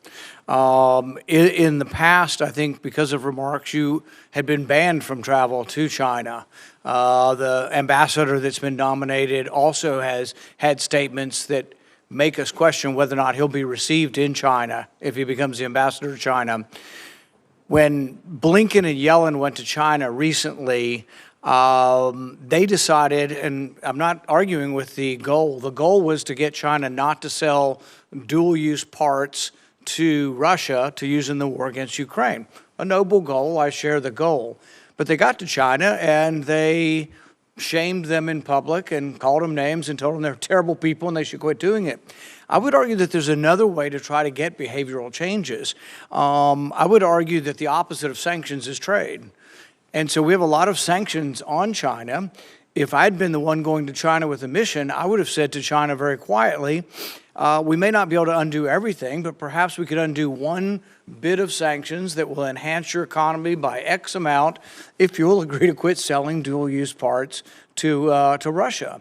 And I think that's just it's a different look on things, and I don't think we're getting it very often. I guess my hope is that you will think about a different way of doing business other than just saying, let's sanction everybody and let's call people names we don't like, because I don't think it helps. I think it actually makes the situation worse. And that doesn't mean we curl up in a ball and just say, do whatever you want, but there has to be some give and take. There has to be something we take back. And so I guess my general question to you would be, we know a lot about the stick, we know about sanctions and this and that. Do you see any possibility of any carrot with China to make relations better with China? Well, let me first say, indeed, I've been strongly worded in my views of China. Let me just point out, they've said mean things about me too. And I'm not sure that they're fans of mine in that regard here. My role now as the Secretary of State is to lead the diplomatic wing of the country, and that will involve engaging them. The fact of the matter is, in a mature and prudent conversation, and I would expect that they, at the end of the day, are also mature and prudent practitioners of foreign policy. They've got 1 billion people and nuclear weapons and a large economy.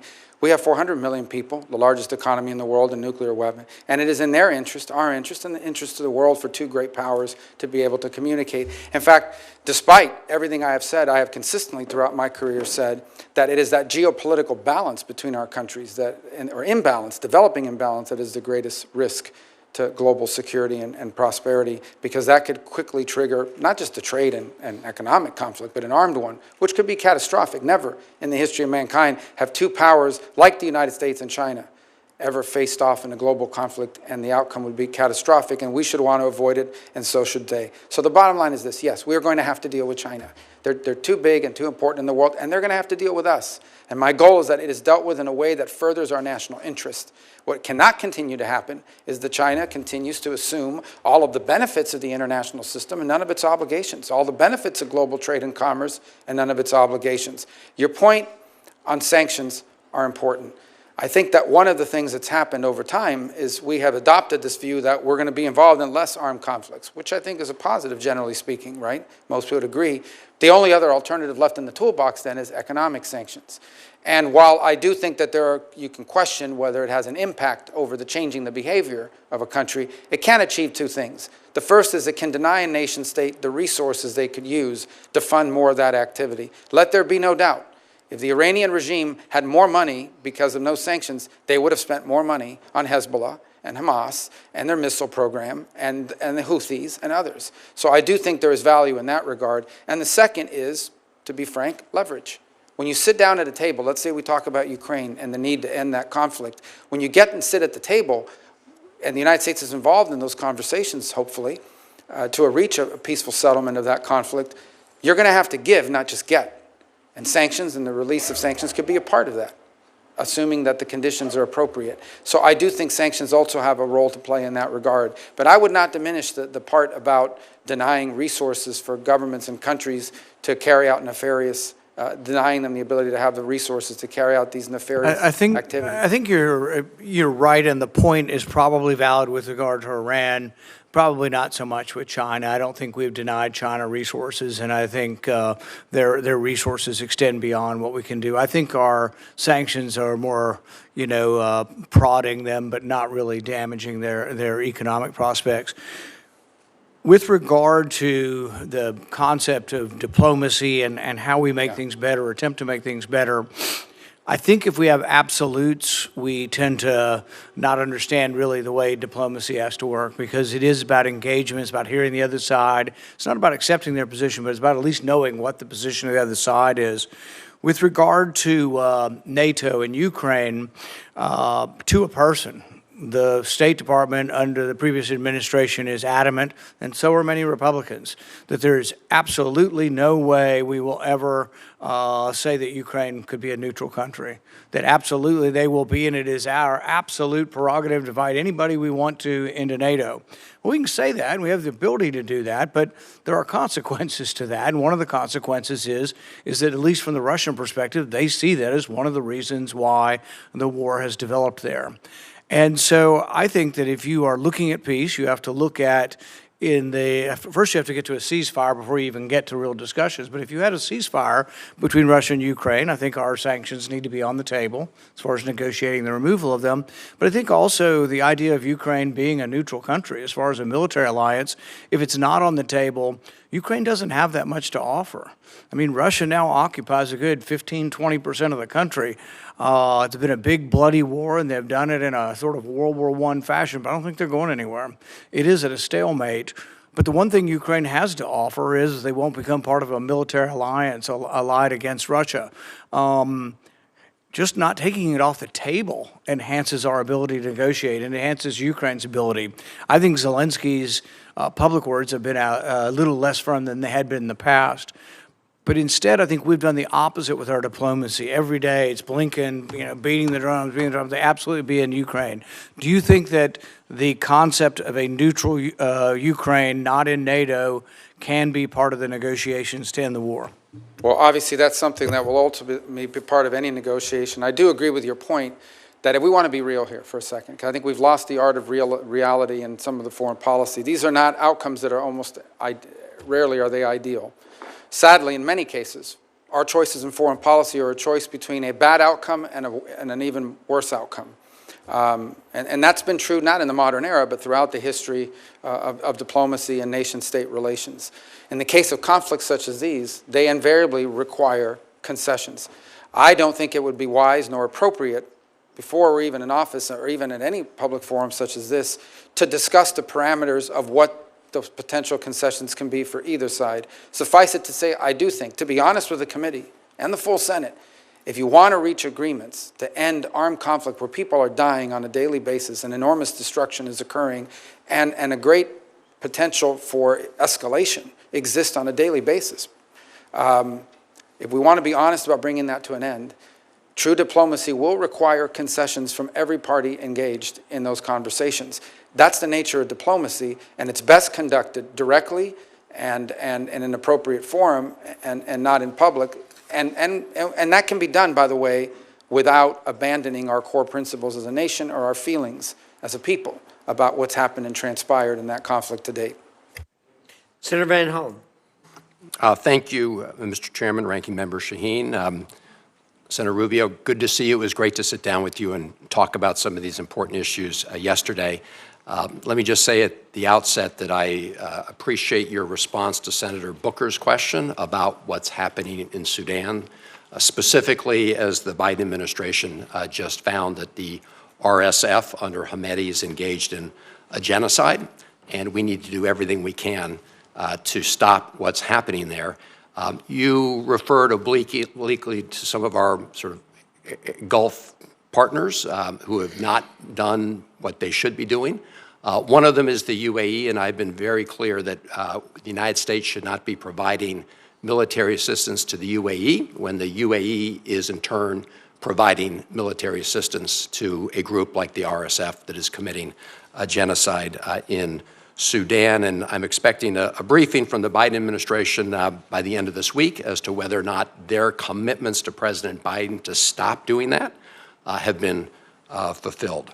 I want to pick up on a couple of the issues we discussed yesterday. One, as you know, Senator Sullivan and I are the co-chairs of the Bipartisan Foreign Service Caucus. We've passed a number of pieces of legislation through the United States Congress, most recently the Foreign Service Families Act.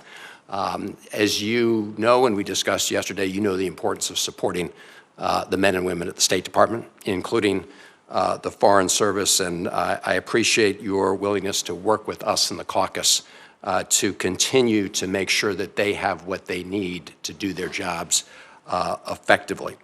We also discussed the ongoing war in Ukraine and the importance of supporting the Ukrainian people against Putin's aggression, and I just want to say for the record, I support and endorse everything that Senator Shaheen said on that score, so I don't have to go into great detail. I will say that we know that what happens in Ukraine does not stay in Ukraine. And it's not just me saying that. That is what we've heard repeatedly from leaders in Japan, leaders in South Korea, and other partners of ours in the Indo-Pacific region. So I hope that we will continue to focus on that, because what we do know is that President Xi has one eye on what's happening in Ukraine and another eye on what's happening in Taiwan and measuring everybody's response. Like you, and we've worked on a bipartisan basis to try to make sure that we meet the challenge of China. Lots of important pieces of legislation that have passed, but none yet to really rise to meeting those challenges. I do support the Biden administration's ongoing efforts to restrict the flow of very high-end technologies, the highest-end chips, to China that can be used in their military. We're going to have to work successfully with our allies to do that, just like the Trump administration back in the day worked on the Huawei issue. So my view is that we need to expand that effort. We also discussed the volatile situation in the Middle East. You know, we often talk about the importance of shifting our focus to China and the Indo-Pacific, but we always seem to get dragged back into conflicts in the Middle East. I want to start with Syria. Good riddance to the murderous Assad regime. Obviously, we have a stake in what comes next in Syria, given the fact that it's a very volatile part of the world. I support the very cautious engagement of the Biden administration with HTS, but we should acknowledge their very poisonous genealogy, beginning with al-Qaeda morphing into al-Nusra. The other issue, of course, in Syria is that when you've got a situation like we see today, there are opportunities for ISIS to get further back on its feet, to provide it more oxygen. And as you know, the tip of the spear in our fight against ISIS has been our Syrian Kurdish partners, the SDF. But at this moment, President Erdogan of Turkey has been backing attacks of the so-called Syrian National Army, which Turkey largely controls, against our partners, the Syrian Kurds, which opens the door to a revival of ISIS. Because of the actions of the United States government, Turkey has so far paused that effort.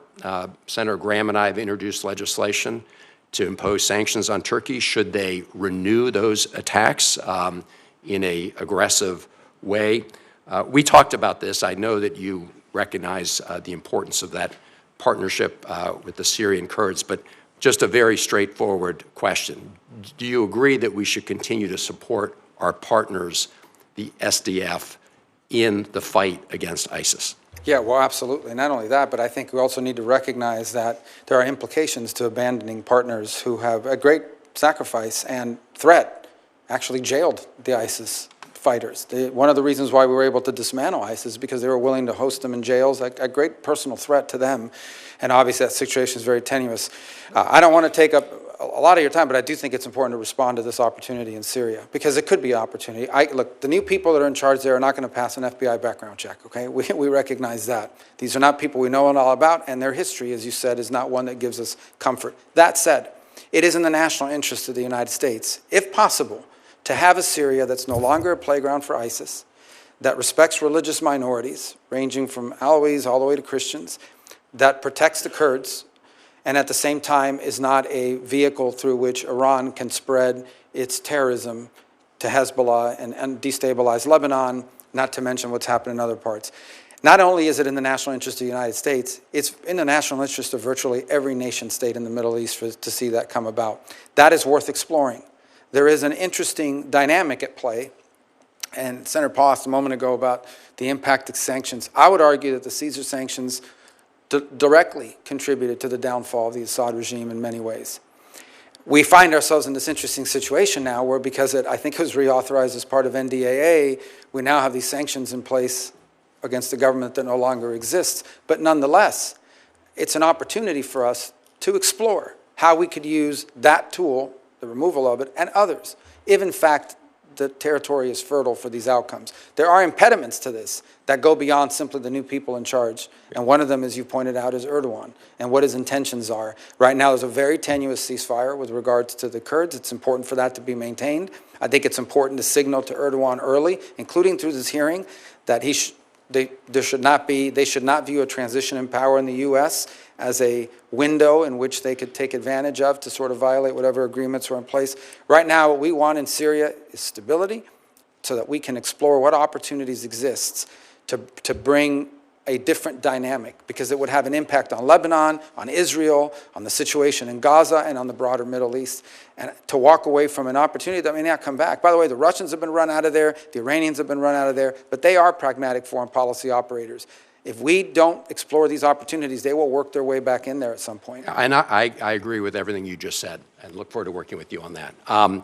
Let me turn to the Israeli-Palestinian conflict, which we also discussed yesterday, and we all witnessed the horrific October 7th Hamas terror attacks on Israel. We've also witnessed the devastation and human rights catastrophe in Gaza. Like you, I've met Israeli families who lost loved ones on October 7th. I've met with hostage families. I've also met with Palestinian families who lost kids and other innocents in this war. So I was very pleased to see the announcement today of the ceasefire and the return of hostages. Let us pray that it holds and that it is implemented. But of course, as we discussed yesterday, the question is what happens next. And we all agree that Hamas can have no role in the governance of Gaza or any other place. We also know that for all its flaws and faults, the Palestinian Authority has recognized Israel's right to exist for the last 30 years since the Oslo Accords. Their security forces are trained by U.S. Forces. They today are fighting Palestinian militants in certain parts of the West Bank. But at the same time, their funds have been restricted by the Netanyahu government today. These are the funds that belong to the PA. We've seen a record increase in the number of settlements in the West Bank. And so the PA is not able to deliver on what had been the hope of Oslo, which is self-determination, security, and dignity for both Israelis and Palestinians. So you have said that the ideal way forward, recognizing that we've been at this for a long time, is a two-state solution. There are members of the Netanyahu government that today want to annex all of the West Bank. So my question is, do you agree that annexation would be contrary to peace and security in the Middle East? And what is your vision going forward? First, let me say that, yeah, the ideal would be that there not be conflict and the people could live side by side with one another without being in conflict and with the ability to pursue prosperity. Sadly and unfortunately, the conditions for that to exist have not been in place for some substantial period of time. I point to you as an example, back in 2020, the Trump administration offered $58 billion, or about $50 billion or $58 billion to $50 billion, $58 to $50 billion in investment to the Palestinians, and that included, I believe, 28 or 29 billion specifically for Gaza, and it was rejected. That offer was made back in January of 2020, and then it pivoted over as a result of that rejection to what we now know as the Abraham Accords. Second, I would say that Israel is a small nation who at its narrowest point is 9 miles wide. It has been historically surrounded by enemies that seek their destruction.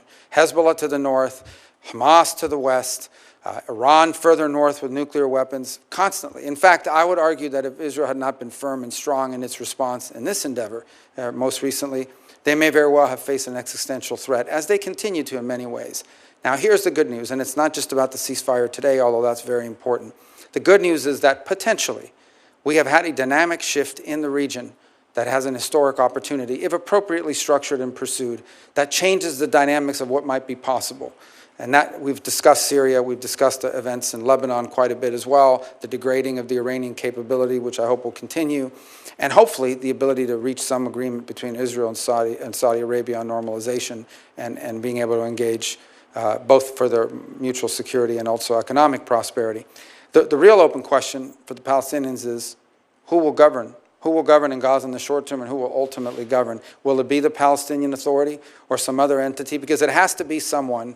That was the initial goal for Gaza when the Israelis withdrew from there, and they turned it over. And they turned it over with greenhouses, and they turned it over with all kinds of economic development. Hamas won an election. They took over, and they destroyed the place and built tunnels for terrorists to operate from. So the key is not simply governance. It's who will govern. You can't turn it over to people who seek your destruction. And so I do think this is a very complex issue, and I think that's understating it. We all recognize it. But I also believe that we should not underestimate the potential opportunities that now exist, and it'll take some time to fully understand what those are, that perhaps open the door to things that were not open in the future. But from the Israeli perspective, which I fully understand, it begins with their existence. Because you cannot coexist with armed elements at your border who seek your destruction and evisceration as a state. You just can't. No nation on it. We wouldn't tolerate it, and they can't either. And it begins with having that level of security, and if they do, then I think there are opportunities that come about as a result of it. Those opportunities historically have not existed in recent times. Perhaps we're living in an era where that will be, the likelihood of it is higher because of recent events, unexpected events in Syria and Lebanon and other places. Senator Scott. Thank you, Chairman. So I was in Miami or Hialeah on Monday, and when there's a video where you were recognizing Elena Garcia and Dario Fernandez and Tomas Regalado, everybody applauded. They're so excited about your being the Secretary of State. Your homegrown son, and so they're just all excited. The other thing they're excited about is that they have somebody that is going to care about Venezuela and Cuba and Haiti and Nicaragua, all the problems, because you've been so vocal. So I guess, can you just go through sort of one by one and say, look, we know what are our options? Not that you know exactly what you're going to do, and a lot of these decisions will be made by somebody else anyway, but what are, like right now, look at what's going on in Venezuela. The Biden administration has allowed oil to flow. He stole the election, completely violated what Biden told him he would do. Maria Corina Machado probably was only alive because of your hard work making sure that Donald Trump put a tweet out. You look at Cuba now. They just dropped the state-sponsored terrorism, which makes no sense. We've got people like Jose Daniel Ferrer in prison. Kids as young as 14 in prison for peaceful protests. So, give me some of your ideas of what is possible. Let's take one, but let's start with Haiti, because in many ways it's globally complex, and I think the chairman sort of alluded to this a moment ago. There's a fundamental problem in Haiti in that there is no legitimacy of authority. And I say this in recognition of the fact that some of the national police forces in Haiti have been extraordinarily brave. Despite being outgunned and outmanned, these guys and gals have stuck at their post and fought back against armed gangs. You know, when the most powerful person in any nation state is nicknamed barbecue, that is not a good thing. And this guy obviously is not named that for good reasons. He's not a cook. These are bad gang elements that are operating within Haiti and have destabilized not just Haiti, but threaten to destabilize the Dominican Republic, not to mention the migratory pressure that it places on the United States, on the Bahamas, and on other places in the region. There is no easy answer. The Kenyans are there, and I can tell you, I think they deserve a lot of credit for being willing to take on that mission. In recent days, missions from various other countries have arrived, El Salvador being among them, to sort of contribute to that effort. I don't think anyone can tell you they have a master plan for how you fix that overnight. I do think it does begin with stability and security. You've got to establish some baseline security, and it's not going to come from a U.S. military intervention. So to the extent that we can encourage foreign partners, and I would include foreign partners in the Western Hemisphere, who should be contributing to this effort, to provide some level of stability and security in Haiti so that you can explore the opportunities to have a transitional government that has legitimacy, that can ultimately lead to the conduct of elections, and then have governing bodies in that country that can bring about a nation state that can begin to build some of the things you need in order for permanency. But it's going to take a long time. And I say this with sadness in my heart. There have been good times, and there have been bad times and worse times in Haiti, but sadly, there's not really been a golden era in Haiti's history, and your heart breaks for these people and for what they've gone through. But you also, as a policymaker in the United States, recognize the implications it's had on our country, not just in the migratory pressures it's placed on us, but as I pointed out earlier, the threat it poses on a daily basis to destabilizing the Dominican Republic. You mentioned Nicaragua. It's a very weird situation, for lack of a better term. The Sandinistas earlier, one of the first things they did in the new year is they kicked out every nun in the country. They've gone to war with the Catholic Church, which was the last institution in the country capable of standing up to them. But now they've begun this process of amending their fake constitution to basically create a family dynasty, so that Ortega and his wife will now be co-presidents. There's no democracy that's been completely wiped out. They have literally put plane loads of opposition figures and exported them here to the United States and around the world. They literally arrested anyone who signed up to run for president. They arrested every single, you signed up to run for president, they put you in jail. So it's a big challenge, but our national interest is most challenged. Number one, because of migratory pressure. Number two, because the Nicaraguan regime is allowing people to fly into Nicaragua visa-free from anywhere in the world and then transit to the United States. They have become the point of entry for people from all over the world because you come in without any visa, they charge you $1,000 or whatever the going rate is today, and from there you get on the migratory route and into the United States. They have been direct contributors to the migratory crisis we face at our southern border. And the third is the Nicaraguans have basically invited the Russians to establish a military naval presence in Nicaragua, in our hemisphere. That poses a threat to our national security. That needs to be addressed. Venezuela, sadly, is not governed by government. It's governed by a narco-trafficking organization that has empowered itself of a nation state. And we have seen, I believe, upwards of 7, 8, 9 million Venezuelans have just left the country. More are expected to leave. I was in strong disagreement with the Biden administration because they got played the way that I knew they would get played. They entered into negotiations with Maduro. He agreed to have elections. The elections were completely fake. They leveraged migration against us to get those concessions, and now they have these general licenses where companies like Chevron are actually providing billions of dollars of money into the regime's coffers, and the regime kept none of the promises that they made. So all that needs to be re-explored. Because in Venezuela, you have the Russian presence, you have a very strong Iranian presence. The Iranians, in fact, are exploring, or in fact are beginning to build drone factories for the manufacture of Iranian drones in our own hemisphere. Not to mention the long practice of the Venezuelan regime of providing real but illegitimate passports to operatives for Hezbollah in our own hemisphere. And lastly, and I leave it lastly to Cuba because it's one that's been more enduring, the problem in Cuba basically is that despite being a communist regime and Marxism not working, is that they've decided, and they thought what they would do is that they would create this holding company. It's called Gaesa. It is a company that they own by the Cuban military, and that holding company owns everything that makes money in Cuba. If it makes money in Cuba, they own it, and it generates revenue for them. The Miami Herald just did an expose on Gaesa. And while you have electrical blackouts and you have all these other problems economically in Cuba, Gaesa is sitting on billions of dollars that they've generated for their permanency. In 2017, the Trump administration sanctioned Gaesa. Unfortunately, the Biden administration lifted some of those sanctions and restrictions a couple of years ago, which increased the amount of money they're able to generate through things like manipulating remittances and the like. And then yesterday, the Biden administration announced they were rescinding all of the sanctions on Gaza, which basically the sanctions were this. You can do business with an independent individual Cuban, but you cannot, it's the regime that doesn't allow it. You cannot do business with anything owned by that government-run entity. And yesterday they lifted the sanctions on them. Now, the new administration is not bound by that decision, but nonetheless, that's what's in place. Ultimately, the reality, the moment of truth is arriving. Cuba is literally collapsing, both generationally in terms of all the young people leaving, but it's also collapsing economically. They are now living on 20 and 21-hour rolling blackouts and some days longer because Marxism doesn't work, because they're corrupt, and because they're inept. And they're going to have a choice to make, those that are in charge there.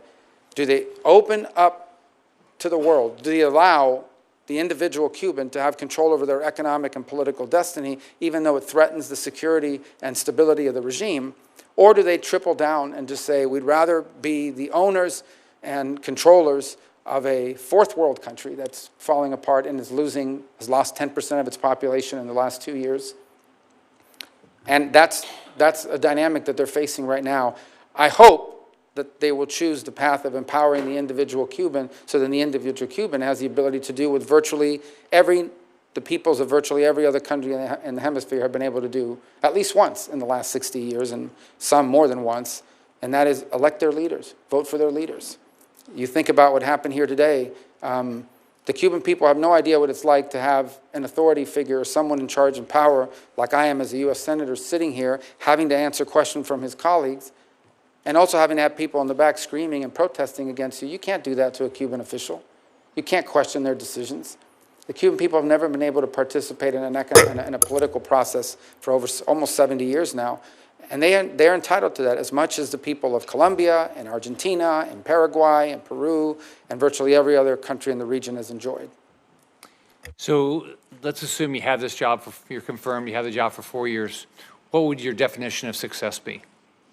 With regards to generally? Your job. You're just... The alignment of our foreign policy to our national interest has been defined, the security, prosperity of the American people.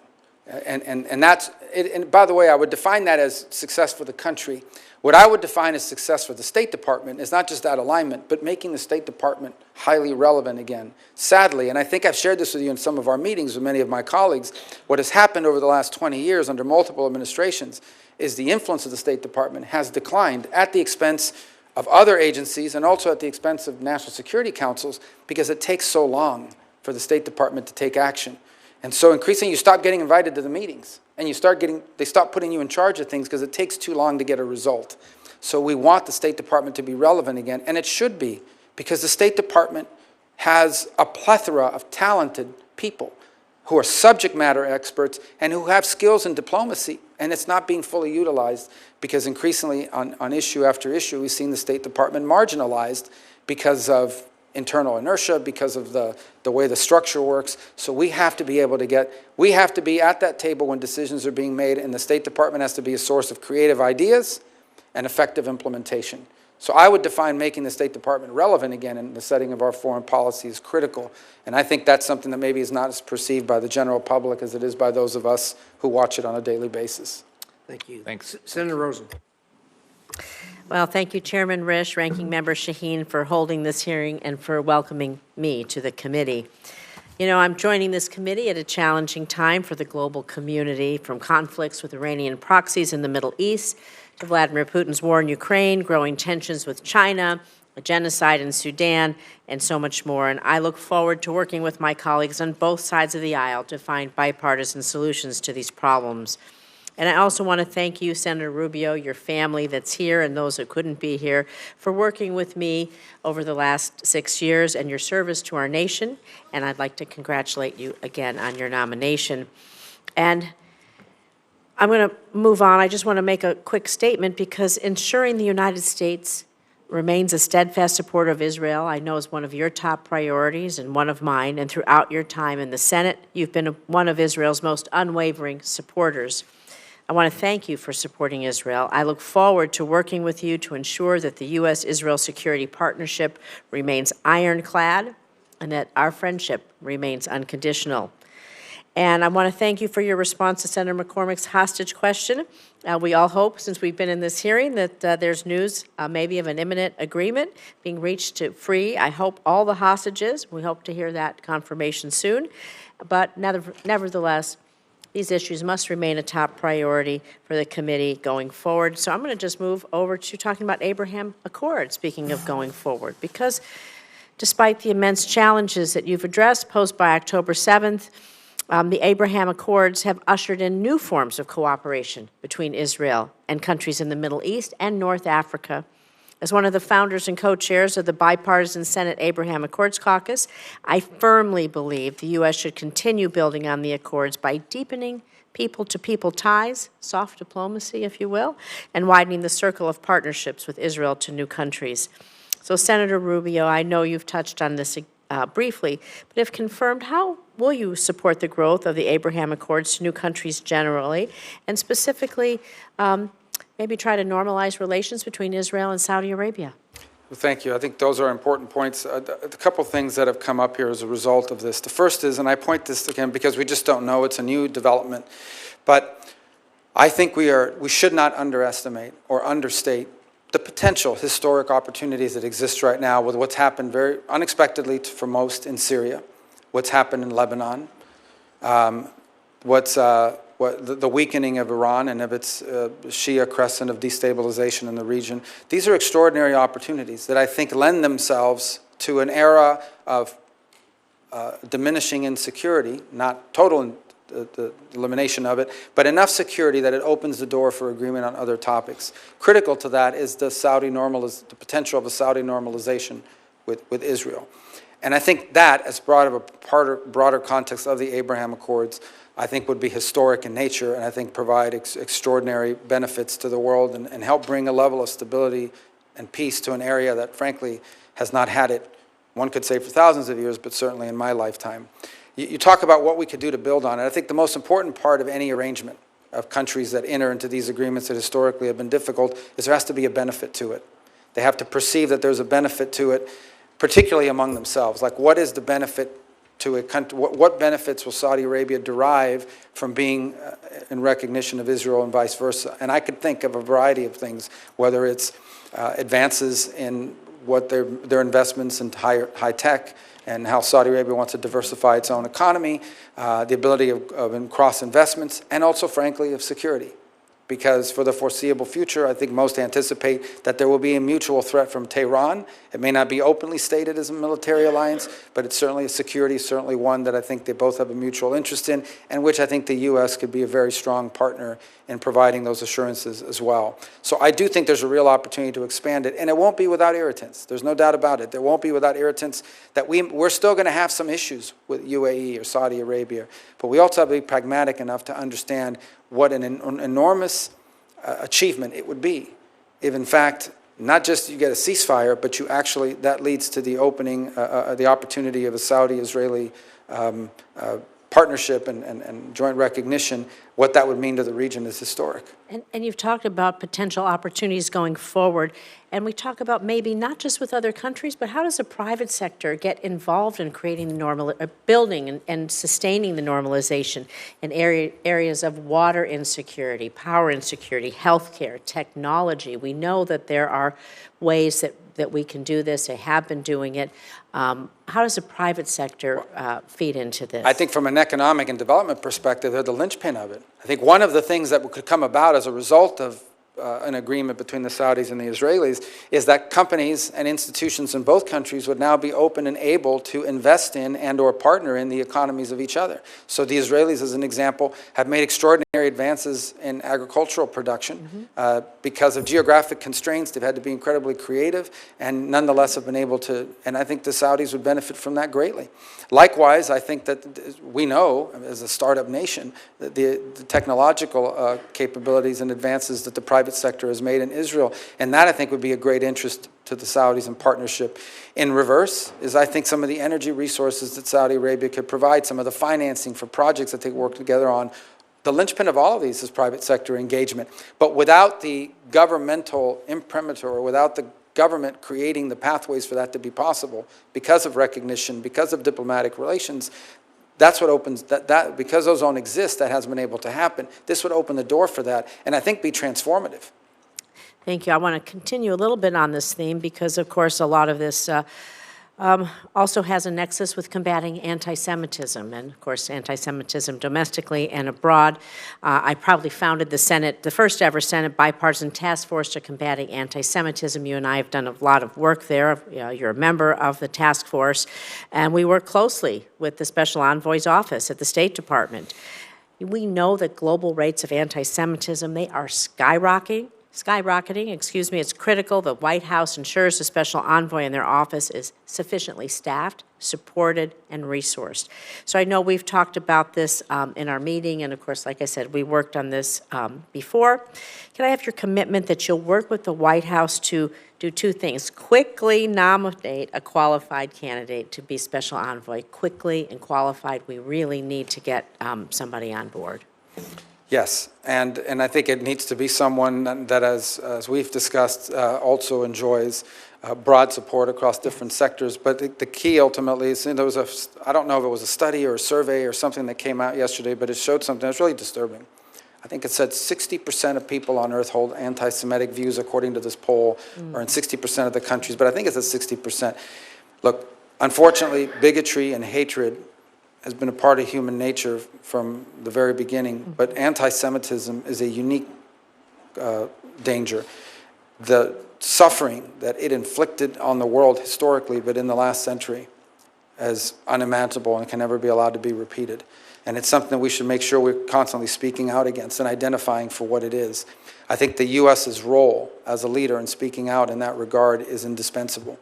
And we need to be forceful about it. One of the things that's most troubling is what seemed to me that one of the things that's undermining the legitimacy of many of our international organisms is they've become havens for anti-Semitic activity. That oftentimes is disguised as anti-Israel, but I believe is frankly anti-Semitic. And of course, we've seen incidents of that in the United States as well. We cannot ignore what anti-Semitism has cost humanity in the past, because if that lesson is forgotten, it will very quickly repeat itself potentially in every region on the planet. Thank you. I want to just quickly, a yes or no. We know you've talked a lot about how important deputies are in mission sets of different things. We know that if we don't have a deputy envoy in place, they keep the wheels turning. They keep the organization going for waiting for the special envoy to be confirmed. Do I have your commitment that we'll quickly put in a deputy envoy to make sure that the work can continue until?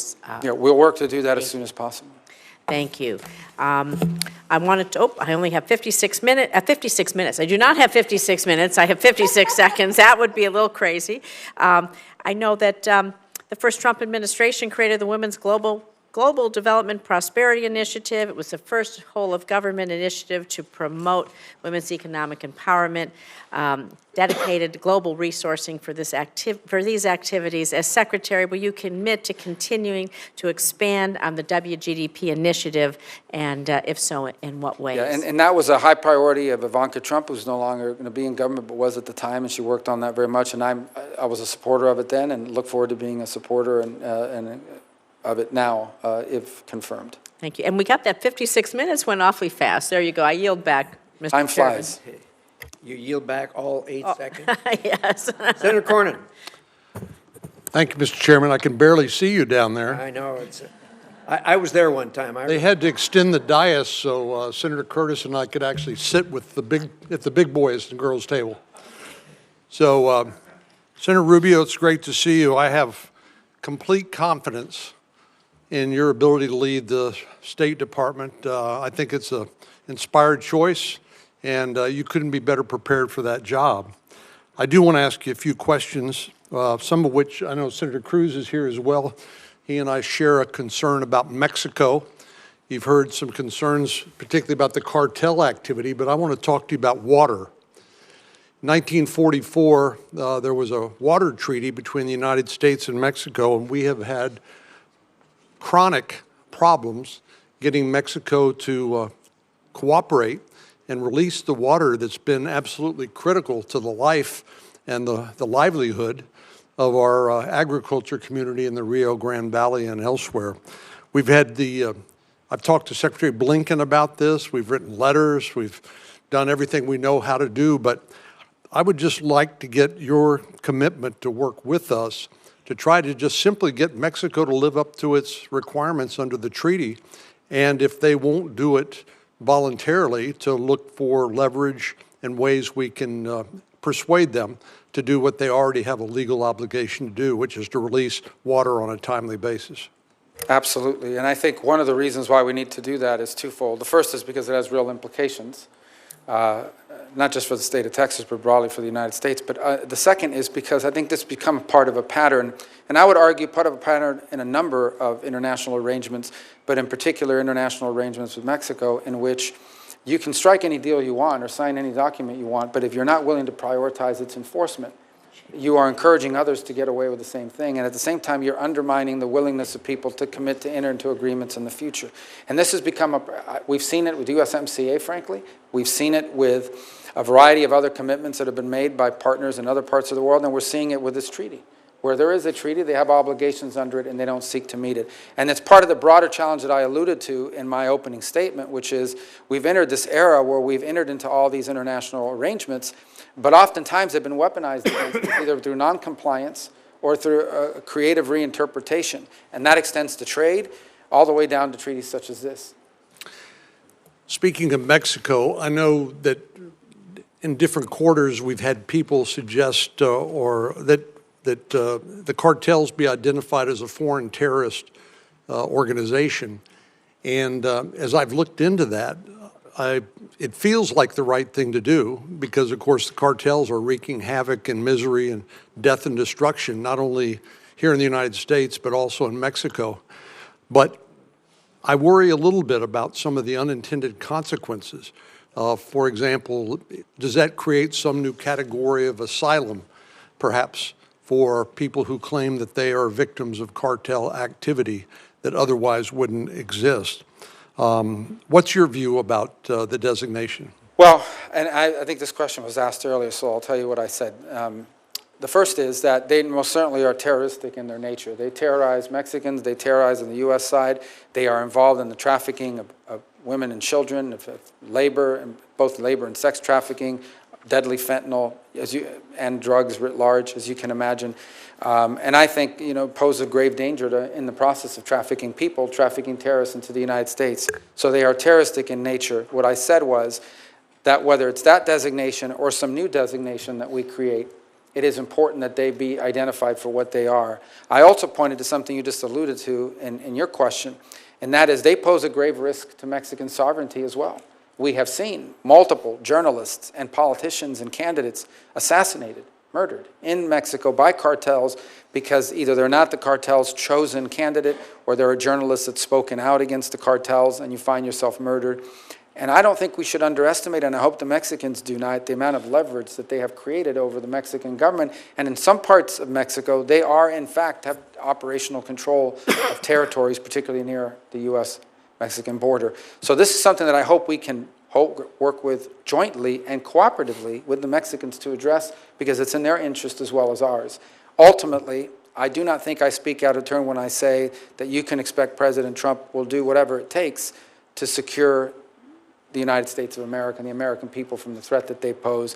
But it is my sincerest hope, and frankly, I think the most productive outcome would be if we could do so in partnership and cooperation with the government of Mexico, who I know shares many of our concerns. Well, that certainly should be our first choice, but I have the same confidence you have that President Trump will send a very clear message and follow that up with decisive action to persuade Mexico to do what it is in its best interest, and because it's an intolerable situation right on our southern border. We can't get a divorce. We got to make the marriage work somehow, and but it's a troubled marriage. Shall I to continue the analogy? Let me talk to you briefly about the Foreign Agent Registration Act, which is within the jurisdiction of this committee. This is something I've been concerned about for some time, because we have lobbyists that work here in Washington, D.C. that actually represent foreign nations that, unbeknownst to members of Congress, they're actually advocating not on behalf of the American people and American interests, but on behalf of the interests of foreign nations. Now, there is a loophole called the Lobbyist Disclosure Act, which is frankly weak sauce when it comes to providing the kind of transparency that we need. Anytime somebody shows up in your office and is advocating for something purporting to represent American interests, but in fact is there motivated by and being paid by a foreign interest to advocate their interest, is that something that you would be willing to work with us to further reform and refine? Yes, and as you know from our time serving together on the Intelligence Committee as well, it's something we spend a lot of time talking and thinking about as well. And I would raise 2 points. The first is, look, the straight up, some foreign government hires a lobbyist. You know that because they're registered and we're aware of it. The second is more nefarious, and that is that you hire someone through a cutout, a third party, without aware of the fact that they are in fact being paid by a foreign entity, and sometimes dressed up as an American interest, when in fact it's furthering the interest of a foreign entity.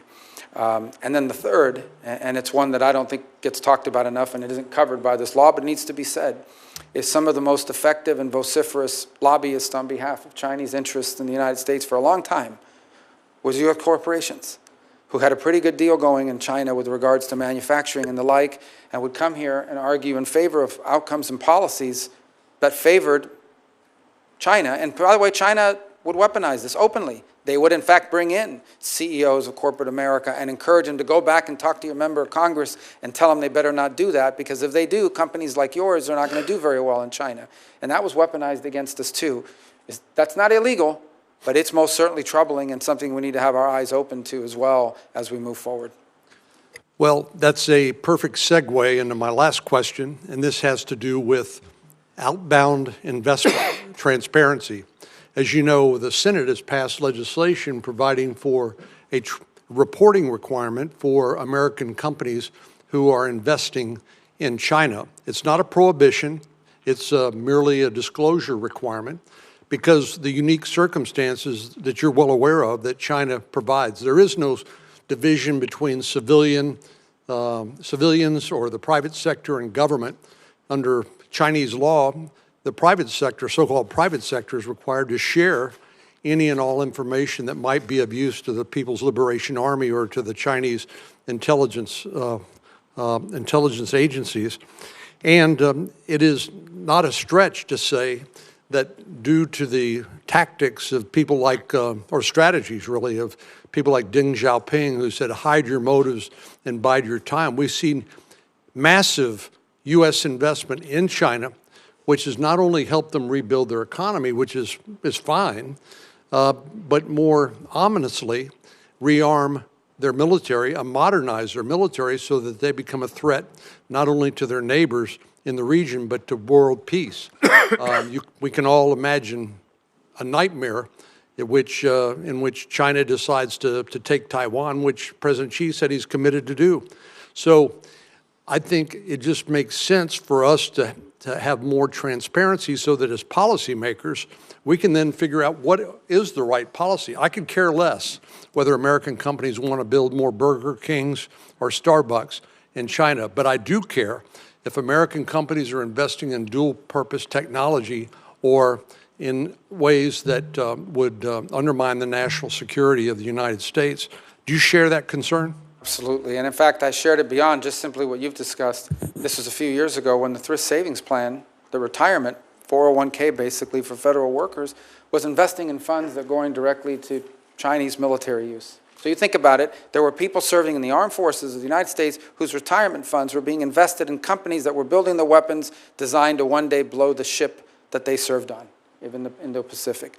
And in the case of other private sectors, you're right, every sector is not created equal in terms of the threat they pose to our country, but at a minimum, we should have insight into whether American investment dollars, be they institutional or individual, are going through the funding of activities designed to undermine the United States of America. That's a core national security interest. Thank you, and Godspeed. Senator Kane.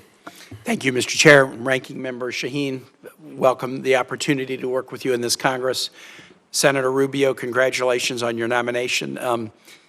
If you're watching the hearing, You probably noticed senators coming in and out, and most people understand why that is, but for those who don't, we have a lot of other hearings, a lot of other responsibilities. We get in a queue and kind of know when our questioning time is coming up. I decided that I would show up, albeit 11 minutes late, and stay because this is so important to the country and to me.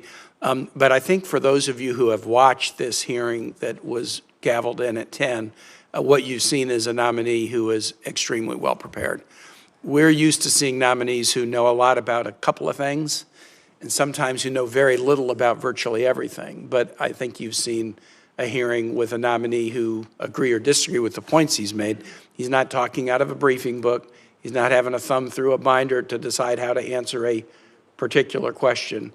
I've always been struck in working with Senator Rubio on this committee since I came to the Senate in January of 2013 that he has a very well-developed sense of the world and a passion and interest in all corners of it.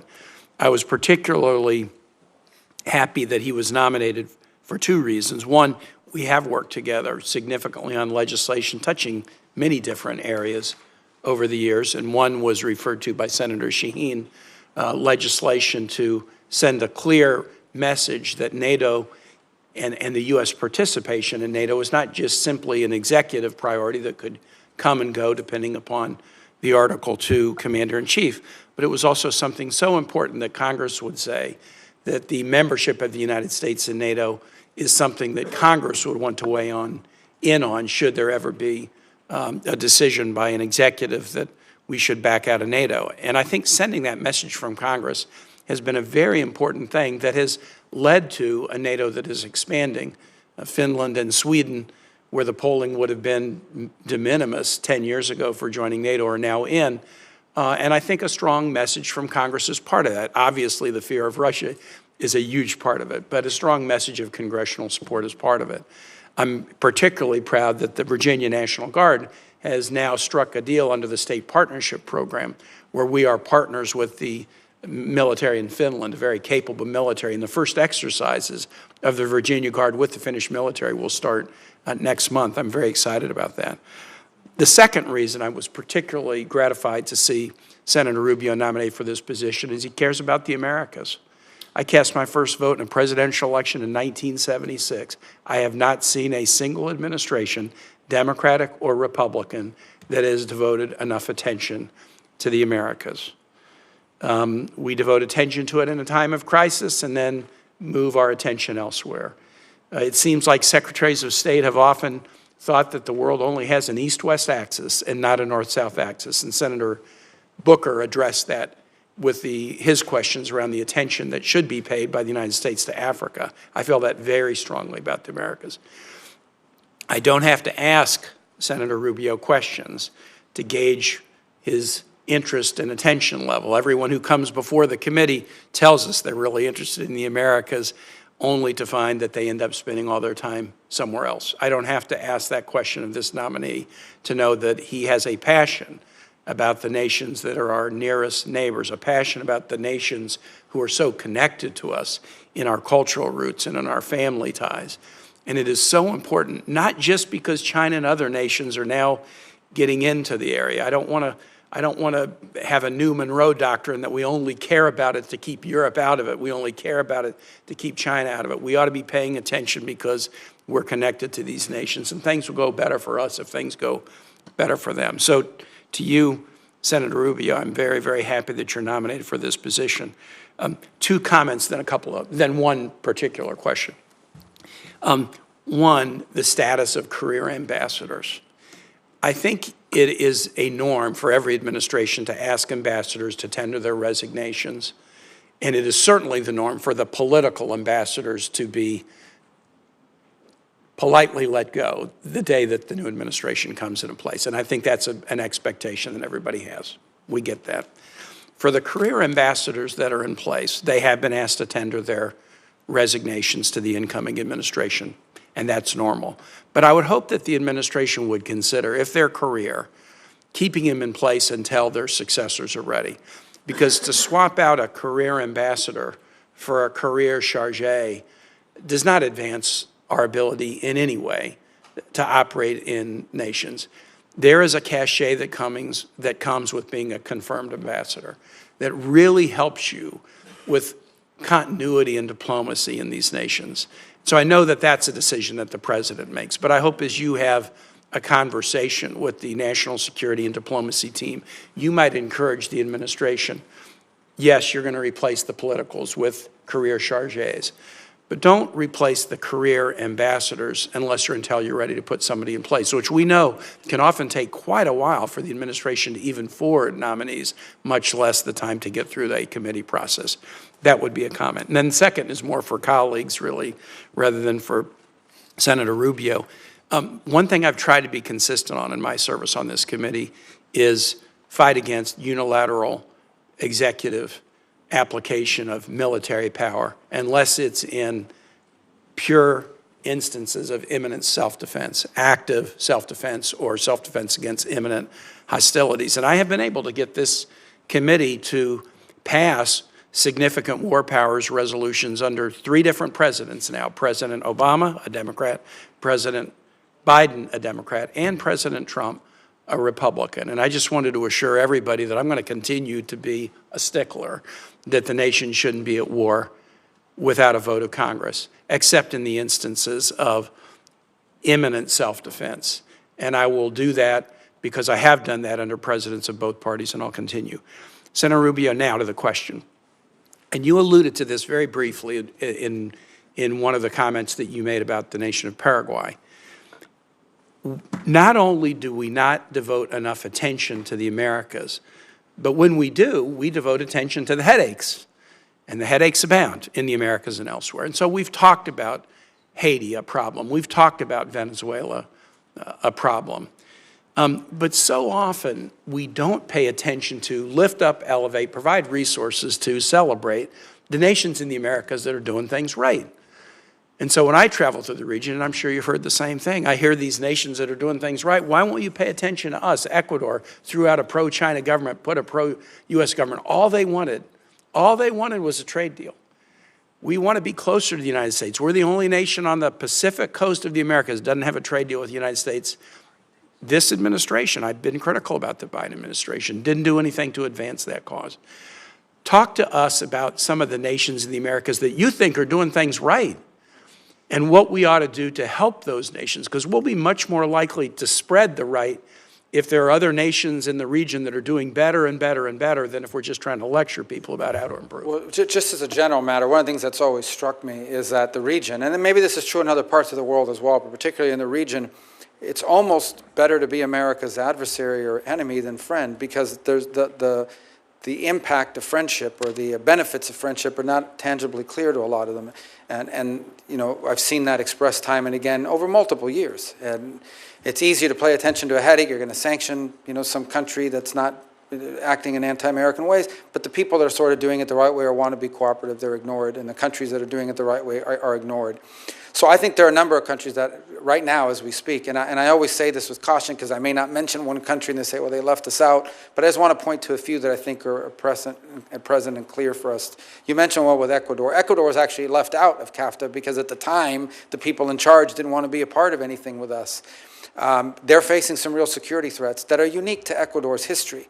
And they're facing these threats because you've got violence and gangs coming over from the Colombian border and then pushing up through Ecuador as a transit country, but they bring with it the turf fights and the gangs, and to the point where last year there was a real threat to the stability of the government, where they took over television stations and things of this, these armed elements did. And there's a lot we can do, and have done, but can do. Not a lot. We're not talking about a lot of money. We're not even talking about money in many cases, just equipment, to help them at least to restore some sense of stability.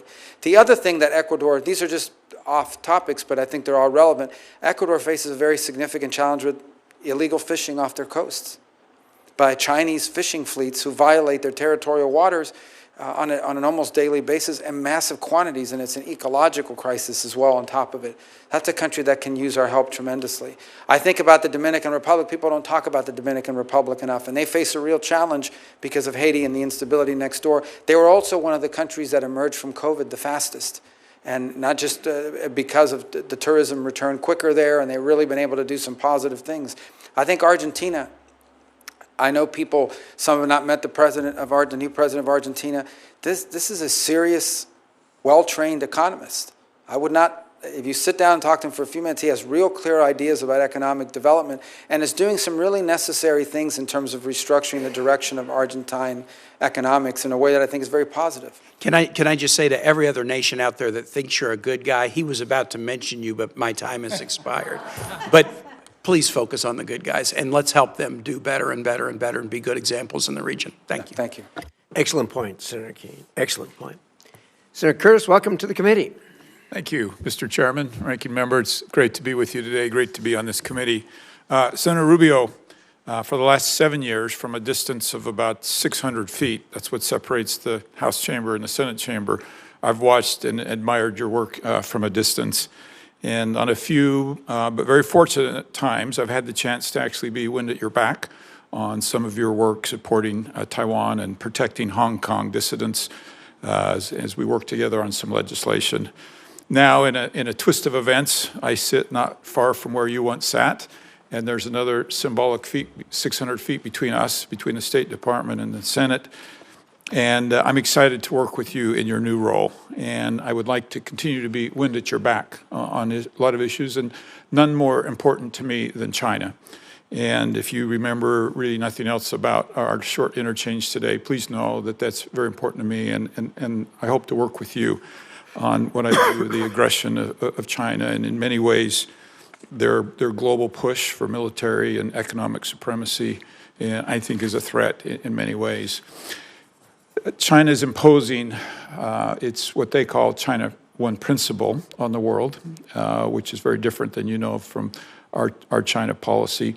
Can you kind of describe how we can push back on that and how we need to make sure we're shaping that conversation? Yeah, and well, the first is to understand that the One China policy is, and the U.S. policy towards the issue of Taiwan has been consistent and reaffirmed by every administration since 1979. And it is the combination of the Taiwan Relations Act with the 6 assurances that make clear that the United States, we're not going to pressure Taiwan into any arrangement. We're not going to tell you when we're going to stop, or if ever. We make no commitment to not helping them in their national defense. We're not going to force any outcomes. And frankly, we are going to do everything, and we reject any effort to coerce, intimidate, and or forcibly drive Taiwan to do whatever China wants them to do. And that's been our position, and that will continue. That was the position under President Trump's first administration. I anticipate it will continue to be in the second administration. I think within that context, it's important for us to find every opportunity possible to allow Taiwan to engage in international forums where important issues are discussed, and they're not represented.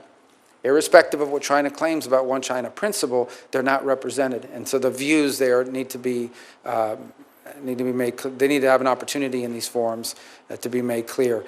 But I think stability is critically important. Here's the one thing I would point to here with regards to stability. If the Chinese are in fact serious about stabilizing U.S.-China relations and finding avenues of which we can be cooperative and avoid conflict, then they will not do anything rash or irrational when it comes to Taiwan or the Philippines for that matter.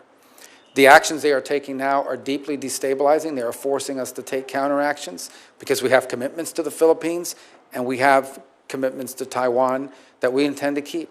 And so if they want to destabilize the relationship, or they want to help at least create some pathway for stabilization of our relationship with them, even as we remain engaged in global competition and in some cases more adversarial than others, they really need to stop messing around with Taiwan and with the Philippines, because it's forcing us to focus our attention in ways we prefer not to have to. As a matter of interest, I actually lived in Taiwan in August of 1979, 3 months after that act that you referred to, and I think you're very accurate. I think for a minute about Europe, and there's some countries it feels like in Europe because of their presence, Poland, Czech Republic, and Baltics, that are more in tune with this issue. But as a whole, it feels like some European nations are in denial of some of the things you've just said. You talk a little bit about how we work with our NATO friends over there and how we get them to appreciate this and actually play a part in this? Well, I think in the case of NATO, I think I would expand it to really talk about the European Union and the EU, which I think is increasingly every single day coming to the realization of the threat that China's mercantilist policies and unfair trade policies are posing to them. They are flooding the European market with their cheaper electric cars, are attempting to do so. There's a dispute now about the importation of aluminum on sector after sector. You're seeing the EU confronting the reality. By the same token, you know, they're like many countries around the world, including ours to some extent, there's a quandary involved. There is an intermeshing economic relations that you can't just walk away from, but you also recognize the long-term threat that Chinese practices are having on your economic lives. And so I think that's an area in which the Europeans are, some more than others, are increasingly aware and willing to be more forceful. Italy has been willing to lean into it more than perhaps some other countries in the region. Hopefully that will continue to change. On the security front, look, an event in the Indo-Pacific, say, let's leave Taiwan out of it for a moment and say it's the Philippines. Okay, in the last 48 hours, there's this massive, I don't even know how to describe it, but this massive ship that the Chinese have built that's like headed towards the Philippines, and the Philippines feels threatened by it, rightfully so. We've seen this on a daily basis with the harassment and so forth, but on a daily basis. If, God forbid, there is some miscommunication or some inadvertent conflict emerges there, and we have obligations to them, the impact that will have on the entire globe, the impact that it will have on the entire globe is enormous, and that includes Europe. So they have a selfish vested interest in seeking for the Chinese to curb their behaviors. I would also point to the Europeans that what the Russians have done with Ukraine would not have been possible without the assistance of China, whether it's the sharing of technology or aid in evading sanctions or selling their oil in secondary markets. The Chinese have been hidden, but clear to everyone watching, partners in the Russian endeavor. Yeah. And the Europeans know this, and they need to be continually reminded of it because it reveals the nature of who we're dealing with. That was actually my next question, so I'm going to skip that one, but thank you for addressing that. I want to turn to Hong Kong. I mentioned I lived over in that area, and I actually remember as a young man in the 1980s shopping for a camera in Hong Kong. As a businessman in the 2000s, I tried to sell my product over there in Hong Kong. I've been over there a number of times as a tourist and just enjoyed that beautiful city. And unfortunately today, none of that is possible. As a matter of fact, I actually have a warrant for my arrest over there because of the work in the house that I've done over there. Can you talk a little bit about the role there, and what's even worse is Hong Kong's now playing a role in facilitating sanctions evasion and money laundering. And can you address that issue? And well, I think it's important to take 30 seconds down memory lane. Hong Kong was turned over by the UK with a strong set of assurances that it would remain autonomous and independent.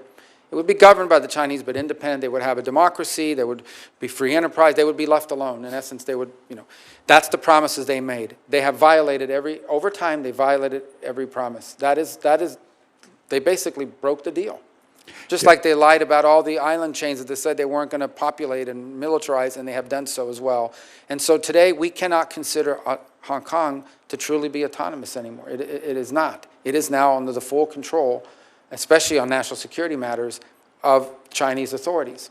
And it should not be surprising to us that these deeply rooted banking institutions that are in Hong Kong, who long have served as financial capital on the global scale, are now being used to the benefit of the Communist Party and to evade global sanctions.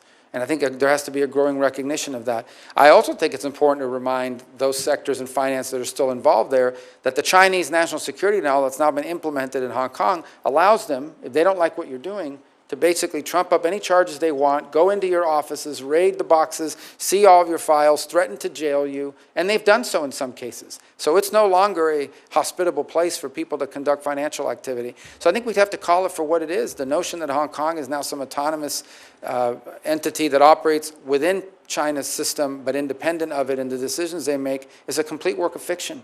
yeah, and I hate to, I want one more quick question, but I also want to point out before we go on how good it could have been for Hong Kong and China had they kept that agreement. I think that'd been a whole lot better for China. Last question as we run out of time. Obviously, there's a lot of conversation about Panama in the news. Can you talk about the Chinese influence in the Panama Canal, Yeah, what Americans should know? Well, let me tell you, I actually didn't print a lot of, things to read like verbatim here, but there's one that I thought was interesting that I wanted to share, and I'm not going to put it out there for everybody, but the whole thing, but maybe I'll submit it for the record. But I just went through, this thing with Panama on the canal is not new. I visited there, I think it was 2016. I think I've consistently seen people express concern about it, and it's encapsulated here in quote after quote. Let me tell you, the former U.S. ambassador who served under President Obama said the Chinese see in Panama what we saw in Panama throughout the 20th century, a maritime and aviation logistics hub. Just immediate past head of U.S. Southern Command, General Laura Richardson, said, I was just in Panama about a month ago and flying along the Panama Canal and looking at the state-owned enterprises from the People's Republic of China on each side of the Panama Canal. They look like civilian companies or state-owned enterprises that could be used for dual use and could be quickly changed over to a military capability. We see questions that were asked by the ranking member in the House China Select Committee, where he asked a witness and they agreed that in a time of conflict, China could use its presence on both ends of the canal as a choke point against the United States in a conflict situation. So the concerns about Panama have been expressed by people on both sides of the aisle for at least the entire time that I've been in the United States Senate, and they've only accelerated further. And this is a very legitimate issue that we face there. And I think I'm not prepared to answer this question because I haven't looked at the legal research behind it yet, but I'm compelled to suspect that an argument could be made that the terms under which that canal were turned over have been violated because while technically sovereignty over the canal has not been turned over to a foreign power, in reality, a foreign power today possesses, through their companies, which we know are not independent, the ability to turn the canal into a choke point in a moment of conflict, and that is a direct threat to the national interest and security of the United States, and it's particularly galling given the fact that we paid for it and that 5,000 Americans died making it. That said, Panama is a great partner on a lot of other issues, and I hope we can resolve this issue of the canal and of its security and also continue to work with them cooperatively on a host of issues we share in common, including what to do with Thank you. migration. Senator, I'm out of time. Thank you so much. Thank you. And Senator Rubio, I think that you're right about doing an analysis of the turnover documents, but I think even before that, we ought to do an analysis of the original documents that went into place because they were very strong documents giving us control over a 5-mile wide on each side of the canal path and was very specific. So I think a legal analysis beginning to end is critical. Senator Schatz.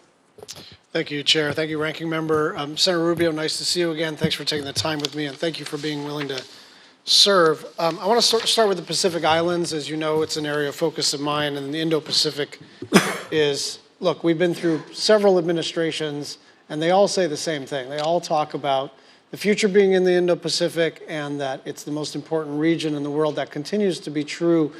My concern is that specifically when people talk about the Indo-Pacific, they're mostly talking about China. They may be talking about other East Asian countries, but there's very little conversation about Pacific Island nations. And we've got some auspicious things happening, but we've also got some challenges in front of us. The embassy in Kiribati is stalled. The Solomon Islands, as you know, are sort of contemplating making themselves available for PRC military forces. So we passed the Compact of Free Association. It's a bit of a mixed bag. And I'd like to just hear your theory of the case here about how to have some continuity. Obviously, it's a new administration. It's going to be a new State Department. But I think some of the things that have happened over the last 4 and even 8 years in terms of Pacific Island relationships have been good for the United States of America. So give me your theory of the case, not generally Indo-Asia-Pacific, but specifically these small island nations with whom we want stronger ties. Sure. So I think the first, obviously, is the ability to engage bilaterally with each of these individual nation states, and that opportunity is already there. I think we should continue to build on it, and it's important and bears great fruit. I think the second, and it's an open question, which I certainly want the State Department to look at, and I think policymakers on the Hill need to consider as well, is, we are dialogue partners in the Pacific Island Forum. And the question is whether we are fully utilizing that ability to be at the table in that forum. Now, that forum includes Australia and New Zealand, which are bigger than some of these, but nonetheless important elements of it. And look, I think our expectations of the forum is, and they've had some internal friction with some of the member states, about who's going to lead it and how the succession.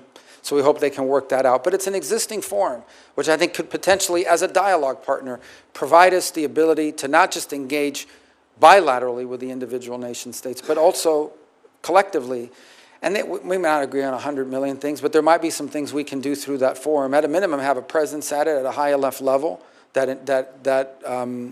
that shows our level of commitment and interest has been elevated even further, and then ultimately some real deliverables. I do think that given, again, we keep saying they're small, but they're important both because of geographic location, their presence in international forums, and I do think that whether it's the Millennium Challenge Grant, whether it's through the successor to OPIC, there are opportunities as well to leverage some private sector engagement from the American side and the U.S. side or the broader North American side on some of the, whether it's energy needs or resiliency needs or other development projects that they may have. So I think we have to explore that both bilaterally with individuals by ensuring that we have people there, but also explore whether we are fully utilizing the Pacific Island Forum as a dialogue partner to its full effect. And you know that China engages in debt trap diplomacy, which can be effective for their needs, but it's usually,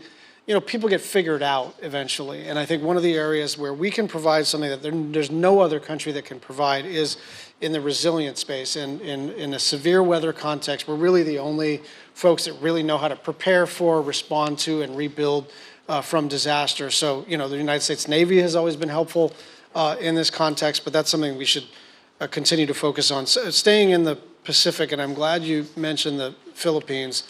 My theory of the case here is that not that China has decided that its risk appetite is higher, but rather that the things that they are doing are not so risky at all. And that's because we have not been in a position to impose consequences. And I think one of the places where we have a good and growing partnership, and obviously bilateral economic and treaty obligations, is the Philippines. And in addition to the Enhanced Defense Cooperation Agreement, and in addition to the Luzon Corridor economic partnerships, I'm just wondering how you see that growing democracy, one of our best allies on the planet, how you see that as strategically important for the United States. Well, I think it's important. First of all, it's always been strategically important for the United States. Obviously, our military presence there diminished greatly as a result of some of the decisions that were made within the Philippines, but now you see a willingness to see us return. Look, we're not looking to militarize the Philippines, and this is not, I think it would be a mistake to solely view it as a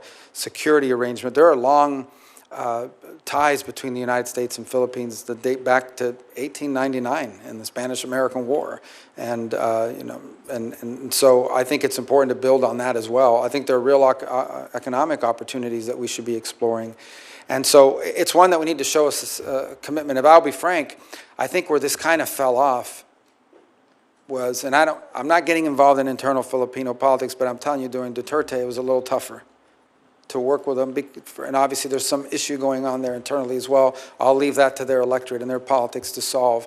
So I think to the extent that over the last few years you have seen a reinvigoration of American interests, it's not simply driven by the fact that the Chinese are harassing them. It's also driven by the fact that there's been a more welcoming attitude towards our posture and our position there. And that's one that when that opportunity presents itself, we should embrace, but then we need it to show results so that it becomes enduring. In essence, when your engagement with a country leads to economic development, whether it's outbound U.S. investment in the Philippines or what have you, then that becomes enduring. Then it makes it difficult, no matter who's in charge, to walk away from the alliance, because the alliance is more than just military and a military presence. It also involves jobs and businesses and investment and economic opportunity. And we need to look for ways to emphasize that. I think it would be a mistake to simply view it as a military or defense alliance. Absolutely, and coming from Hawaii, it's the people-to-people ties that is the foundation of the relationship for sure. I want to talk to you a little bit about our approach on the Korean Peninsula, and I'm going to say something rather provocative. I think our North Korea policy is broken. I think it's broken on a bipartisan basis. I think CVIT is a fantasy. I think that the non-proliferation community wants to hold on to it for reasons related to other countries and non-pro priorities. But it's clear to me that it's not working. 10 years ago, you would have been laughed out of the room for suggesting that North Korea was able to develop maneuverable hypersonic warheads, solid fuel ICBMs, submarine-launched ballistic missiles. But all of that has happened 40 launches in 2024 and more launches yesterday. So I just like you, I know you're a hawk. I know you've been a strong supporter of sanctions. I never have opposed a sanction against North Korea in my life, but I just think that we need to look at this thing realistically and say, whatever it is that we have been doing, it's not working. These guys keep getting more and more capable, and whatever sacrifices they are making internally in terms of the suffering of their people, they got the technical capacity. Like, I remember 10 years ago being told, well, they can do this, but they can't do a nuclear tip. Oh, they can range Guam, but they can't range Hawaii. Oh, they can range Hawaii, but they can't range the continent. They keep meeting and exceeding every technical mark that we think they can't make, and we are attached to a policy that is basically, it doesn't appear to be slowing them down in the least. So is there an appetite for a rethinking of this, in my view, totally failed policy? Well, I think there has to be an appetite for a very serious look at broader North Korean policies. And so I think it would be difficult for me today to come here and tell you this is going to be the official United States position on it moving forward, because I do think, because of the factors you've just pointed to, there's some things we have to look at in a broader perspective. Now, to his credit, President Trump, and look, I'll be frank, I was one of the people that was very skeptical about it, but he sort of reached out to Kim Jong-un, walked away from negotiations twice, ultimately didn't reach something enduring, but here's what he did able to achieve in that engagement, is he stopped testing the missiles. Now, that didn't stop the development of the program, but at least it calmed the situation quite a bit. I think what you're alluding to, and I'm not saying this is going to be the policy of the United States, because that policy is set by the president, and ideally set through a process that involves a bunch of stakeholders rethinking and being creative about it. But I do think what you're pointing to is the following. You have a 40-something-year-old dictator who has to figure out how to hold on to power for the rest of his life. He views nuclear weapons as his insurance policy to stay in power. Despite it means so much to him that no amount of sanctions has deterred him from developing that capability, and, in fact, has not even kept him from having the resources to develop it. Unfortunately, recent events now also have them engaged in conflicts beyond the Korean Peninsula, in fact, providing troops and weaponry to the Russians in their effort in Ukraine. And so all of this needs to be taken in conjunction and looking at the policy and seeing what can we now do that destabilizes that situation, that lowers the risk of an inadvertent war, be it between South Korea and North Korea, maybe including Japan at this point, and ultimately the United States. What can we do to prevent a crisis without encouraging other nation states to pursue their own nuclear weapons program? That's the solution we'd like to get to. And I just didn't bring it in my folder today because we're not ready to deal, but it's important. And you got to involve the committee, and this is certainly multi-agency, multilateral. The president has to drive some of this, but I think none of this is possible without an acknowledgement of more than a decade of bipartisan failure in this space. And so if we can at least start with the premise that whatever we're doing right now is not working, we can start to work on something else. Thank you. Thank you. Thank you. Senator Cruz. Thank you, Mr. Chairman. And I got to say, boy, that sounds good, Mr. Chairman. That isn't as good as it sounds to me, Senator. Thank you. Well, congratulations, and I'm looking forward to the next 2 years working together. Thank you. And to Senator Rubio, let me say congratulations to you as well. We're going to miss you on this committee. We're going to miss you in the Senate, but you're going to do an extraordinary job at Foggy Bottom. And I will say if they capture you and tie you up in the basement, we will send a team to pull you out. You know, as I look back over the last 4 years of the Biden-Harris administration, there are a lot of policies that have done a lot of damage. Domestic policies, economic policies, but I think all of those pale compared to the damage that has been done to national security and foreign policy over the last 4 years. Over the last 4 years, this administration has systematically undermined and abandoned our allies, and it has systematically shown weakness and appeasement to our enemies.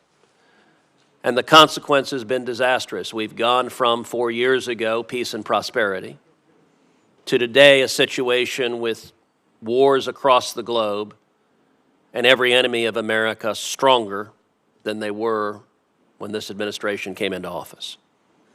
I am confident the incoming administration is going to change that direction. I am confident that President Trump in the White House and you as Secretary of State are going to shift us back to where we should be, which is standing by our friends and allies and standing up to our enemies. Do you agree with that assessment? Is that what you intend to do as Secretary of State?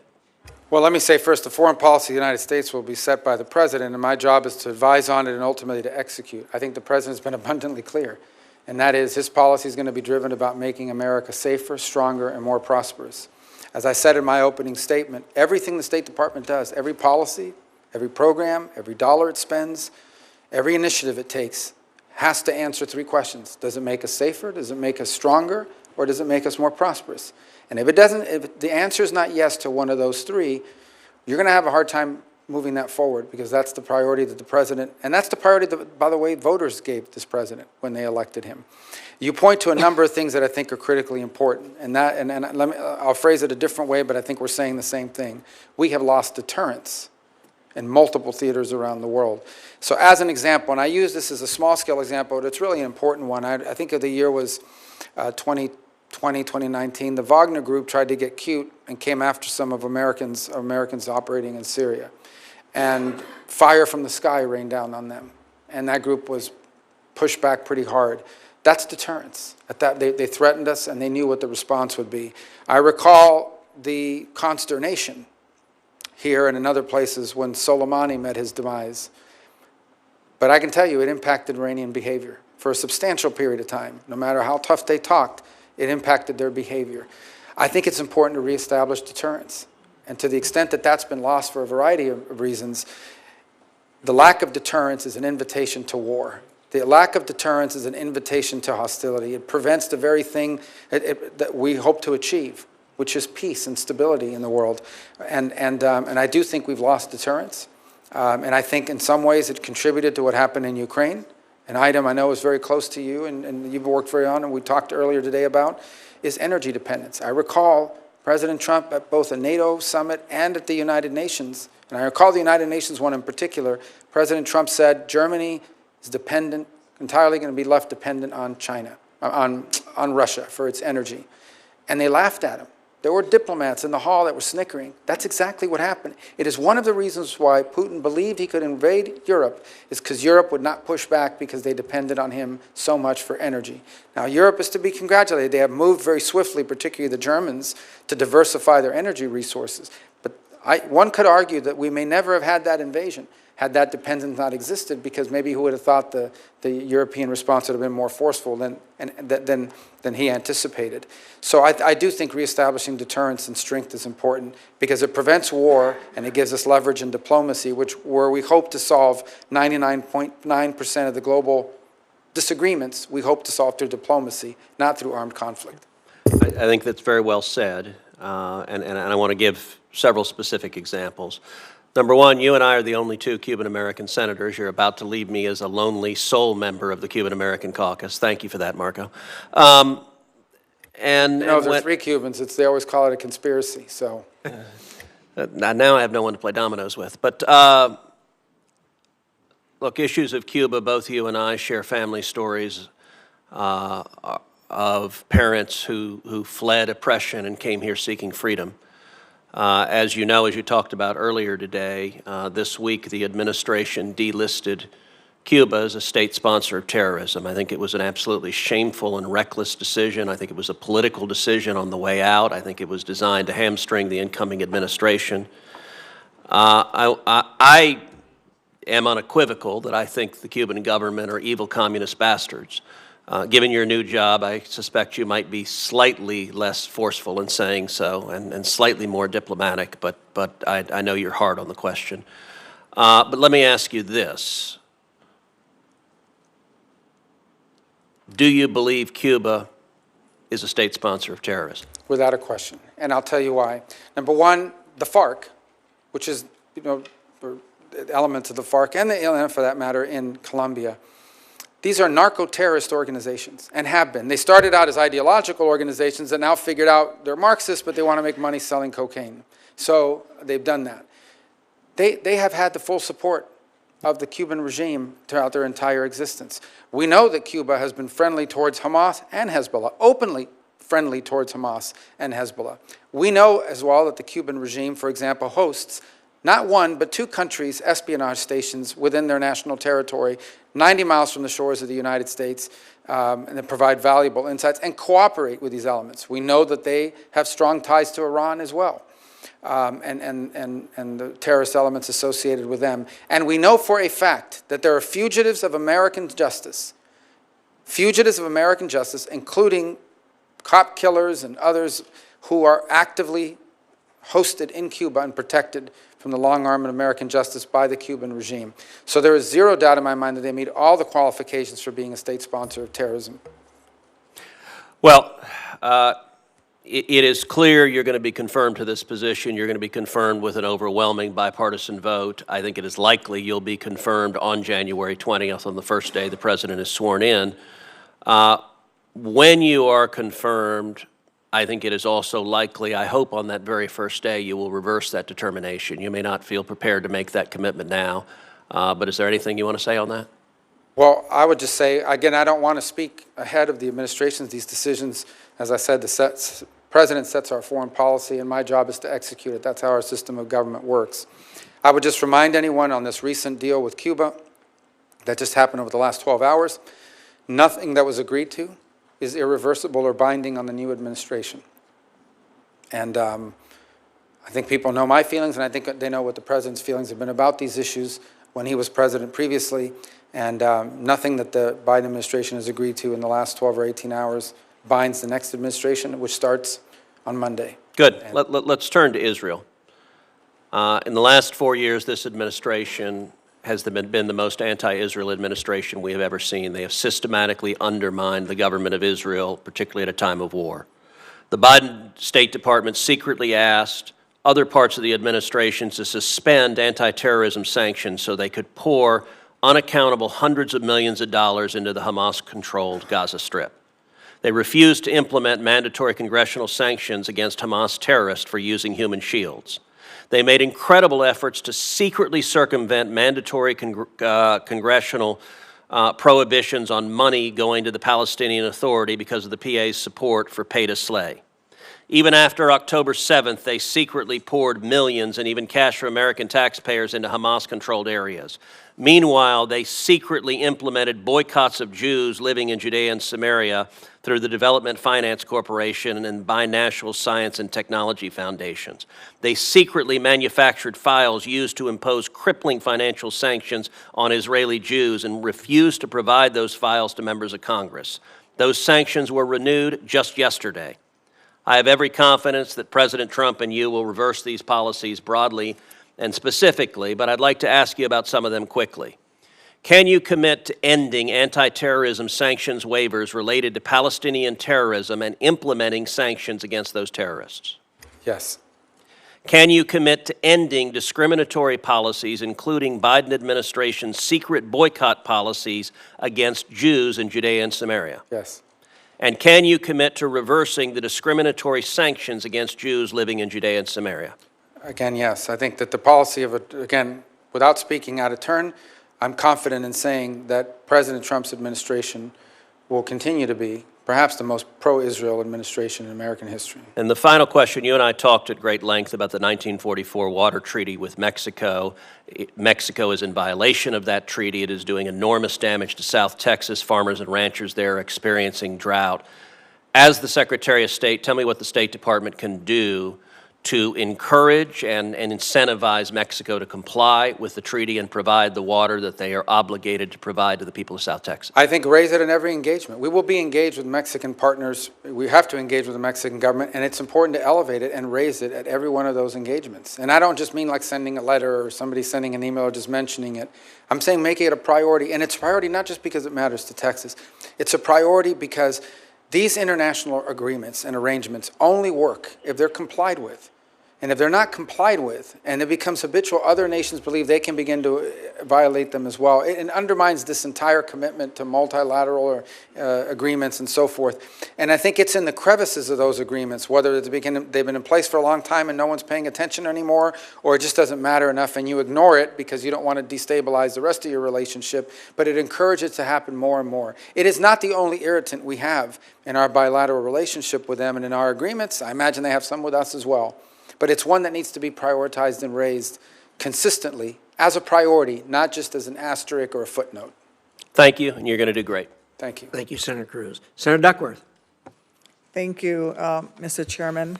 I just want to say, Senator Rubio, I want to start off by noting for the record that when I first got to the Senate and I was in my first year and you just run for president, and I didn't think you would know who I was. I was pregnant with my daughter and trying to change Senate rules so that I could bring her onto the floor so I could do my job and vote, because I can't come through the normal back door to vote because there's stairs there and it's not accessible for wheelchairs.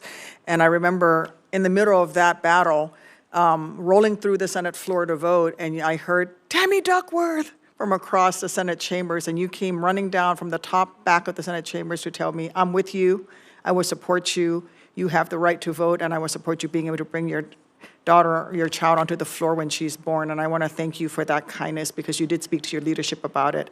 And it was a moment of true bipartisanship, but also as parents. And as someone who was new to the Senate, I was extremely grateful to you for that kindness. I think what I exactly said is, what's the big deal? This place is already full of babies. Exactly. So I want to touch on a topic we discussed last month. Thank you for sitting down with me. I always appreciate the opportunity to sit down with nominees. I appreciate also your earlier response to Senator McCormick about Americans detained abroad and your commitment to tackling this head on. As you and I also discussed last month, I appreciate your attention and commitment to addressing the case of Illinoisans in particular that we discussed as well. Thank you for that.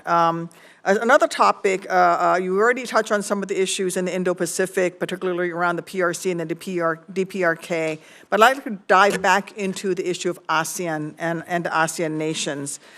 Since coming to the Senate, I make a point of visiting Southeast Asia annually to reinforce our friends and partners there, and those that we want to become our friends and partners there, that the United States, and particularly those of us in the Senate, care deeply about these longstanding historic relationships and making sure that those relationships live up to their potential. And as you know, respect for ASEAN centrality has been a core part of our foreign policy in that region. In fact, the first Trump administration's Indo-Pacific strategy correctly emphasized ASEAN centrality as an important principle. Unfortunately, not all of President Trump's nominees this time seems to grasp the importance or in fact know what ASEAN is. Yesterday, I was distinctly unimpressed when questioning Secretary of Defense nominee Hegseth that he could not mention a single nation in ASEAN, particularly shameful when we have at least two major non-NATO allies in the bloc, one of which, Thailand, is the longest treaty alliance that the United States has at over 190 years long. What can you share with us today about how you would approach ASEAN as a whole and with individual member states to capitalize on some of the key opportunities and challenges facing the region? I know you've spoken about the Philippines, but can you build on that? Sure. ASEAN, the first thing is, the group's utility begins by the fact that through its 10 members, they've also, I believe, have 5 or maybe it's 6 free trade agreements now with neighboring countries as well. Look, we have to be very pragmatic in our approach and how we prioritize it. I think the group will always struggle to coordinate unanimity on the issue of their relationship with China. Okay, if you look at the continental, Laos, Myanmar, Cambodia, because of their geographic presence, because of history, they lean a little bit more in the Chinese direction, and other countries do not. I think it would be a mistake for us to sort of make it as a condition of our engagement with ASEAN to say, you must pick a side and you must pick a side now. Are you with them or are you with us? I think what I can safely say is that the overwhelming and vast majority of the nation states in ASEAN, if not maybe all, do not want to live in a region in which China is the predominant power and they are viewed as tributary states to Beijing and welcome U.S. engagement in the region as both an economic and defense counterweight. And so I think we need to view this as, it would be a mistake to go in with sort of a Cold War mentality of pick a side and pick a side now. I think the broader approach is to say they have a vested interest in us being involved.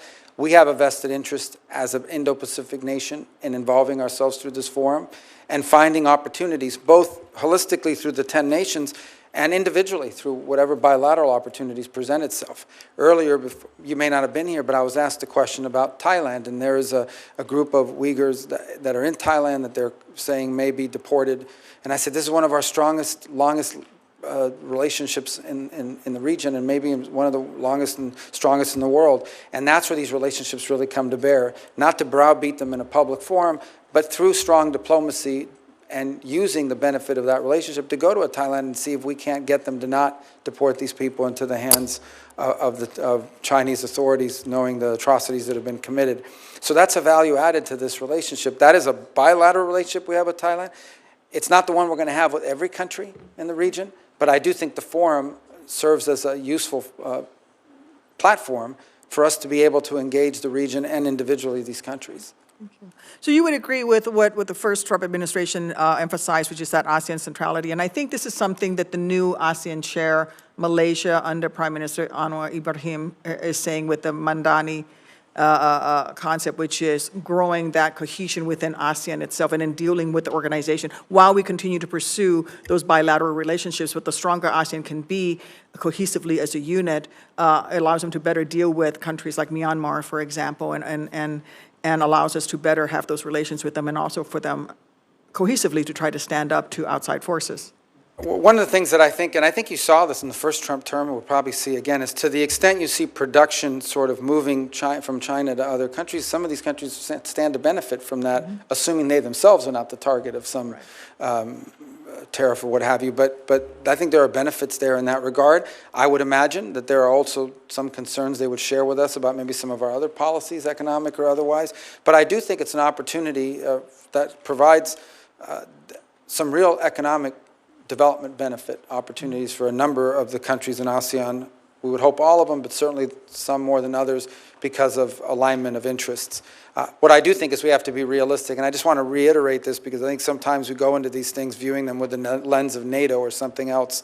The key component to understand is we are probably never going to have sort of a overwhelming majority consensus on the role China is going to play.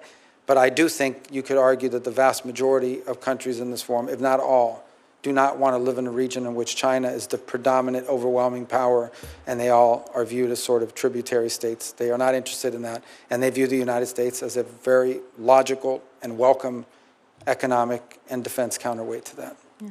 And I do think that even the mainland ASEAN nations that, as you, in your words, lean more towards China, have suffered. If you look at what happens with water, we talked a lot about Mexico and water into Texas, but also with the Mekong River in ASEAN, with the 10 dams that China has built upriver is now affecting water and also arable lands further down the river. And initiatives like the Two Rivers Initiative, which marries the Mississippi River, which is 2/3 of the border of my home state, along with the Mekong River, is a way for us to build some of these relationships and bring in American expertise. A different place where we can also provide expertise is international disability rights. We have been working with ASEAN on developing disability rights and a cohesive approach to it in ASEAN. But I think on an international scale, whether it's ASEAN or Ukraine as they rebuild, I do think that disability awareness, rebuilding Ukraine to become more accessible, promoting disability rights around the world is something that is a way that we can engage with the rest of the world as well. Love to hear from you. Yeah, and I your say this commitment to disability rights around the world.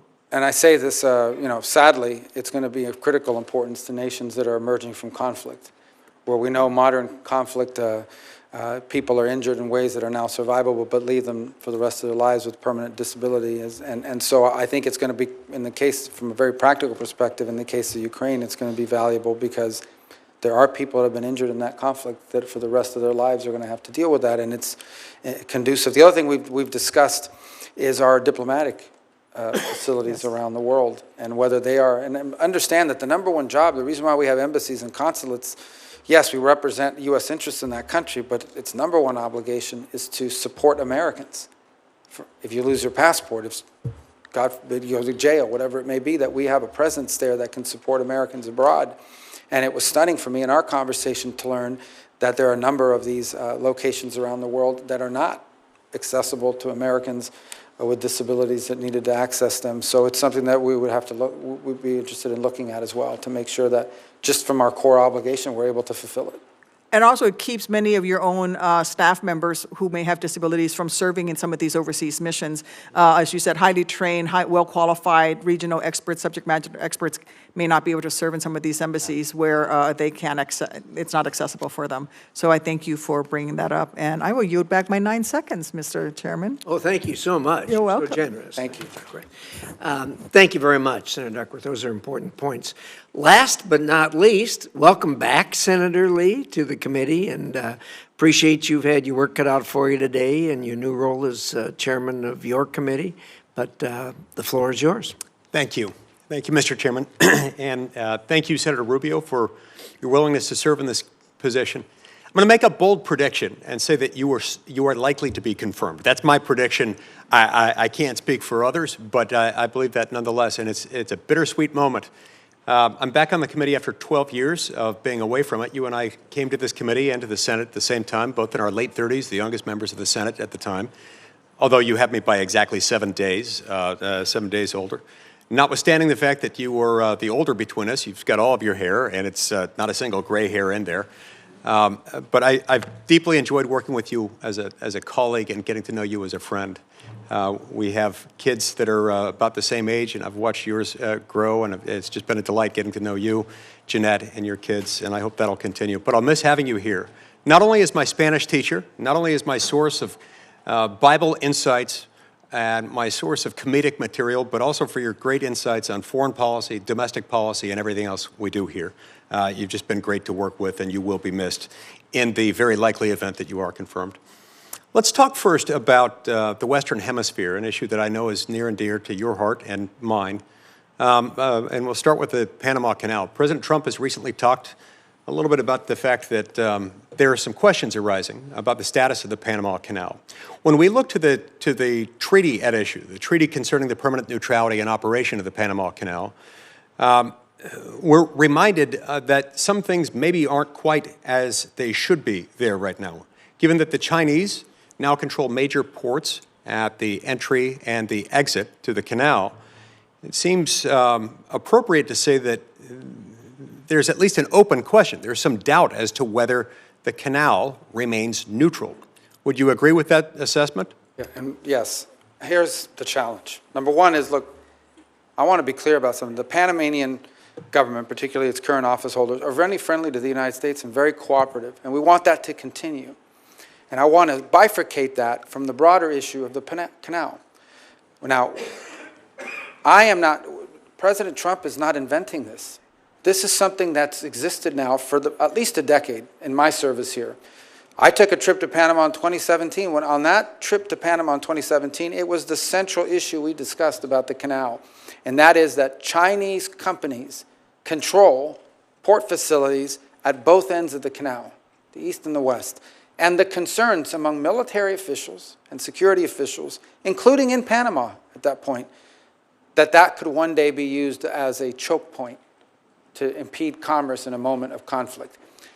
That's going back to that. But before you got here, and I don't want to have to dig through this folder to find it again, but basically cited that how the immediate past head of Southern Command, just retired General Richardson, said she flew over the canal, looked down and saw those Chinese port facilities and said, those look like dual-use facilities that in a moment of conflict could be weaponized against us.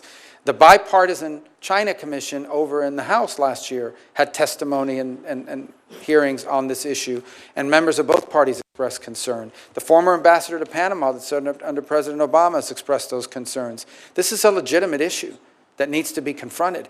The second point is the one you touched upon, and that is, look, could an argument be made? And I'm not prepared to answer it yet because it's something we're going to have to study very carefully, but I think I have an inkling of I know where this is going to head. Can an argument be made that they basically have, the Chinese basically have effective control of the canal anytime they want. Because if they order a Chinese company that controls the ports to shut it down or impede our transit, they will have to do so. There is no independent Chinese companies.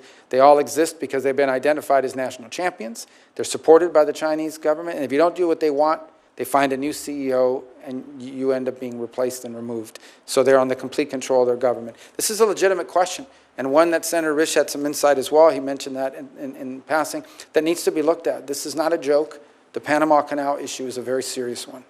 And so the mere potentiality of that, the ability to exercise that control, even until such time as they do it, as they do shut it down, is a concern, is it not? Well, I listened 48 hours ago to FBI Director Wray in one of his exit interviews he gave to the press, and he said the Chinese are embedded in our utilities and critical infrastructure.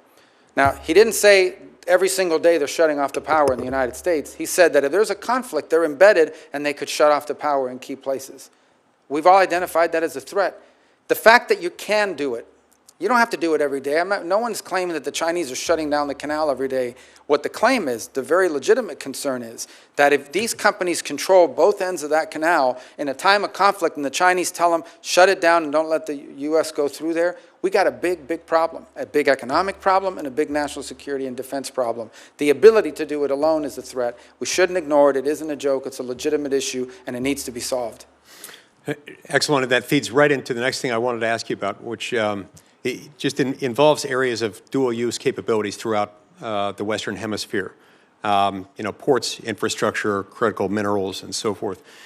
We've had policies from the Biden administration involving the supercilious use of untargeted foreign aid and sort of cultural coercion in order to persuade them to, or in an effort to coerce some of these countries to adopt policies that are contrary to their established cultural norms, abortion rights, LGBT policies and curriculum, and so forth. That probably hasn't helped in this conflict, in this still somewhat soft conflict in which many of these countries are opening their doors to China. I can't imagine that will have helped. How will your approach to Chinese incursion in the Western Hemisphere be different from those of the current administration? Well, there are a couple points. The first is the Chinese incursion in the hemisphere involves, number one, investment of dollars. Like, as an example, they go into some country, they say, here's $5 million or $10 million to build a stadium, but in exchange, you have to let us build out your 5G network using Huawei, safe cities, and the like. And by the way, here's a couple $1 million for you and your friends as a bribe. Okay, that's their first level of engagement. They go in and then in some ways they create deals that you can not possibly pay back. So now you've got a debt that you can't pay back and they have you trapped. And now they've got your vote at the UN and your cooperation on X, Y, and Z. And that happened in Panama, by the way. In 2016, 2017, that was well understood that part of the investments they made in Panama were conditioned upon Panama's ability to convince the Dominican Republic and other countries to flip their recognition away from Taiwan. That happened. So that's number one. The second element of their involvement is they go into a country and a Chinese company will buy up the lithium mines or access to the rare earth minerals in these long-term contracts. And that exists in allied countries. The Argentines will tell you there are a number of business deals that the Chinese and Chinese companies have gotten a hold of in Argentina that even if they wanted to back away, they can't get out of the deals because of the way they were structured. So that's number two. And then number three is their presence. The Chinese are actively involved in a military installations in the Western Hemisphere on the island of Cuba, 90 miles from our shores. Only a few hundred miles from where Space Force operates and NASA and Cape Canaveral. Only a few miles from MacDill, where we have Central Command and Special Operations Command. Only a few miles from Southern Command. Only a few miles from Eglin Air Force Base and the test range we have out in the Gulf of Mexico. All of these things, this is real, and it's operating right off the coast of the United States. They have a presence in our region. So we have to acknowledge that this is happening, and then we have to be present and have counters to each of these, and/or there has to be consequences for each of these. Fortunately, the United States has strong relationships in multiple key countries in the region, and I think we have the opportunity to build upon that and won't, and in ways that can attract the sort of investment that they would rather have than the Chinese investment. But right now it's not available. It's not happening. There is no American alternative to what the Chinese are offering. So hopefully we can provide the openings for that. Indeed, and I appreciate your enthusiasm and thoughtfulness in providing that answer. Now, you touch on another issue when you reference the significance of agreements made by prior administrations. Obviously, the Javier Milei administration in Argentina wouldn't have been as likely to enter into those arrangements as his predecessor was. In the United States, we have to keep this in mind. The Constitution, of course, allocates the treaty-making and binding power. It spreads it out between two branches. The president can enter into a treaty, can sign a treaty, but that treaty isn't ratified unless 2/3 of the Senate does it. So it flips the usual legislative process because it's a different type of legislation.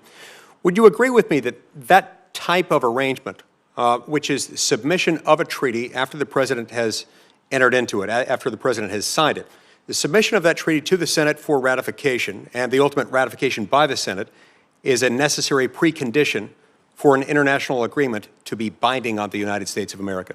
To be binding beyond the administration that entered into it. This was the case of the JCPOA, which was being sold to people as a treaty, but it wasn't. And the reason why it was a political agreement. It's basically a political arrangement between the current administration and the regime in Iran, and that's why President Trump had the authority to pull us out of it when he did. I think what's important to understand about treaties in general, and we talked about treaties here today with Mexico. There's a number of other treaties that people may not be aware of. Every treaty, by definition, okay, is a surrender of sovereignty at some level as a nation. But you do it and you enter into it. Why? Why do you enter into a treaty even though you're surrendering some sovereignty? Because you've concluded that that surrender and the benefit of it to the national interest or the national security far outweighs the surrender of sovereignty and the consequences of it.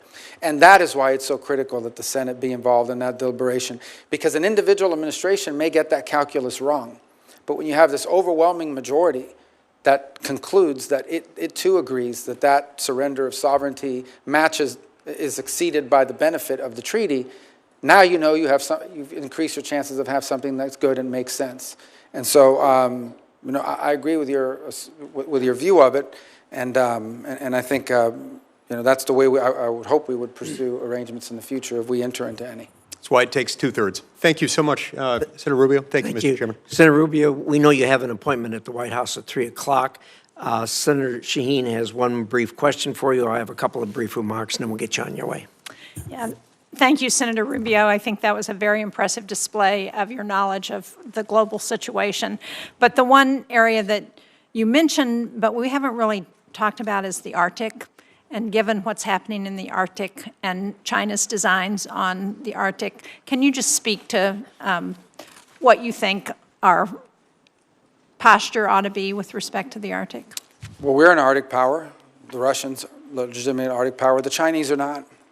Whether they're near Arctic power or I don't know what the term they came up with to give an excuse for them to be up there. Crazy. I think, frankly, I know you didn't ask me this question, but it's one I welcome the ability to talk about in some of this discussion with Greenland, putting aside all the things that are going on in the media. I think we need to understand that Greenland has been strategically important to the United States and to the West for a very long time. In fact, in 1941, at the outbreak of World War II, the United States was signed up as a protectorate, even though Denmark had been occupied. You think back into I think Harry Truman tried to buy Denmark. Harry Truman had made an effort to try to buy it for like $100 million. He was rebuffed. And then the U.S. has maintained through the mutual defense agreement there the opportunity to base itself, to have military bases, and it had them for a while. Why? The reason why is because of where it's located geographically. Yes, the access to the minerals on Greenland are critically important. But as more navigable space is opening up in the Arctic, particularly this northern passage that goes from Russia to China, Russia to Asia, and could cut transit times by as much as 40%, the Arctic is going to become incredibly critical. And so we have to have a presence there. We have to have a presence there, not just saying, okay, we have a base, we have 200 people, or we have a flag flying. We have to have the ability, for example, to have the ships that can navigate on the naval level and keep those shipping lanes open if, in fact, they're being threatened. We have to have partners along the Arctic region that will join us in ensuring that the Arctic region is open for free and flow of navigation as these passages open up, because global trade is in many ways going to be infused by it. We have positions within the State Department that I think in the past have been diminished or people just haven't paid a lot of attention to. I just had this conversation the other day with Senator Murkowski, that all of a sudden I think people are interested in serving in Arctic affairs and in Arctic posts, because this issue of Greenland has opened our eyes to the broader geographic importance of the Arctic region, which long has been a curiosity or something people have not talked about. But I think now we have the opportunity to see it for what it is, and that is one, if not the most important, one of the most critical parts of the world over the next 50 to 100 years will be whether there's going to be freedom of navigation in the Arctic, and what that will mean for global trade and commerce. Thank you. I'm going to order that Senator Rubio's responses, written responses to the questions regarding his relationship with this committee be filed for the record. I'm also going to order that the letters in support of Senator Rubio's confirmation be entered in the record. And finally, I want to say thank you, Senator Rubio, for providing us with the benefit of your testimony, your responses, and your knowledge. It was outstanding. This committee takes oversight of U.S. foreign assistance extremely seriously. You know well that transparency and accountability are paramount. To that end, I want to flag for you my work with the Office of the Inspector General on the State Department's Bureau for Global Health, Security, and Diplomacy, PEPFAR, and the Biden administration's failure to uphold long-standing United States laws protecting life in global health assistance.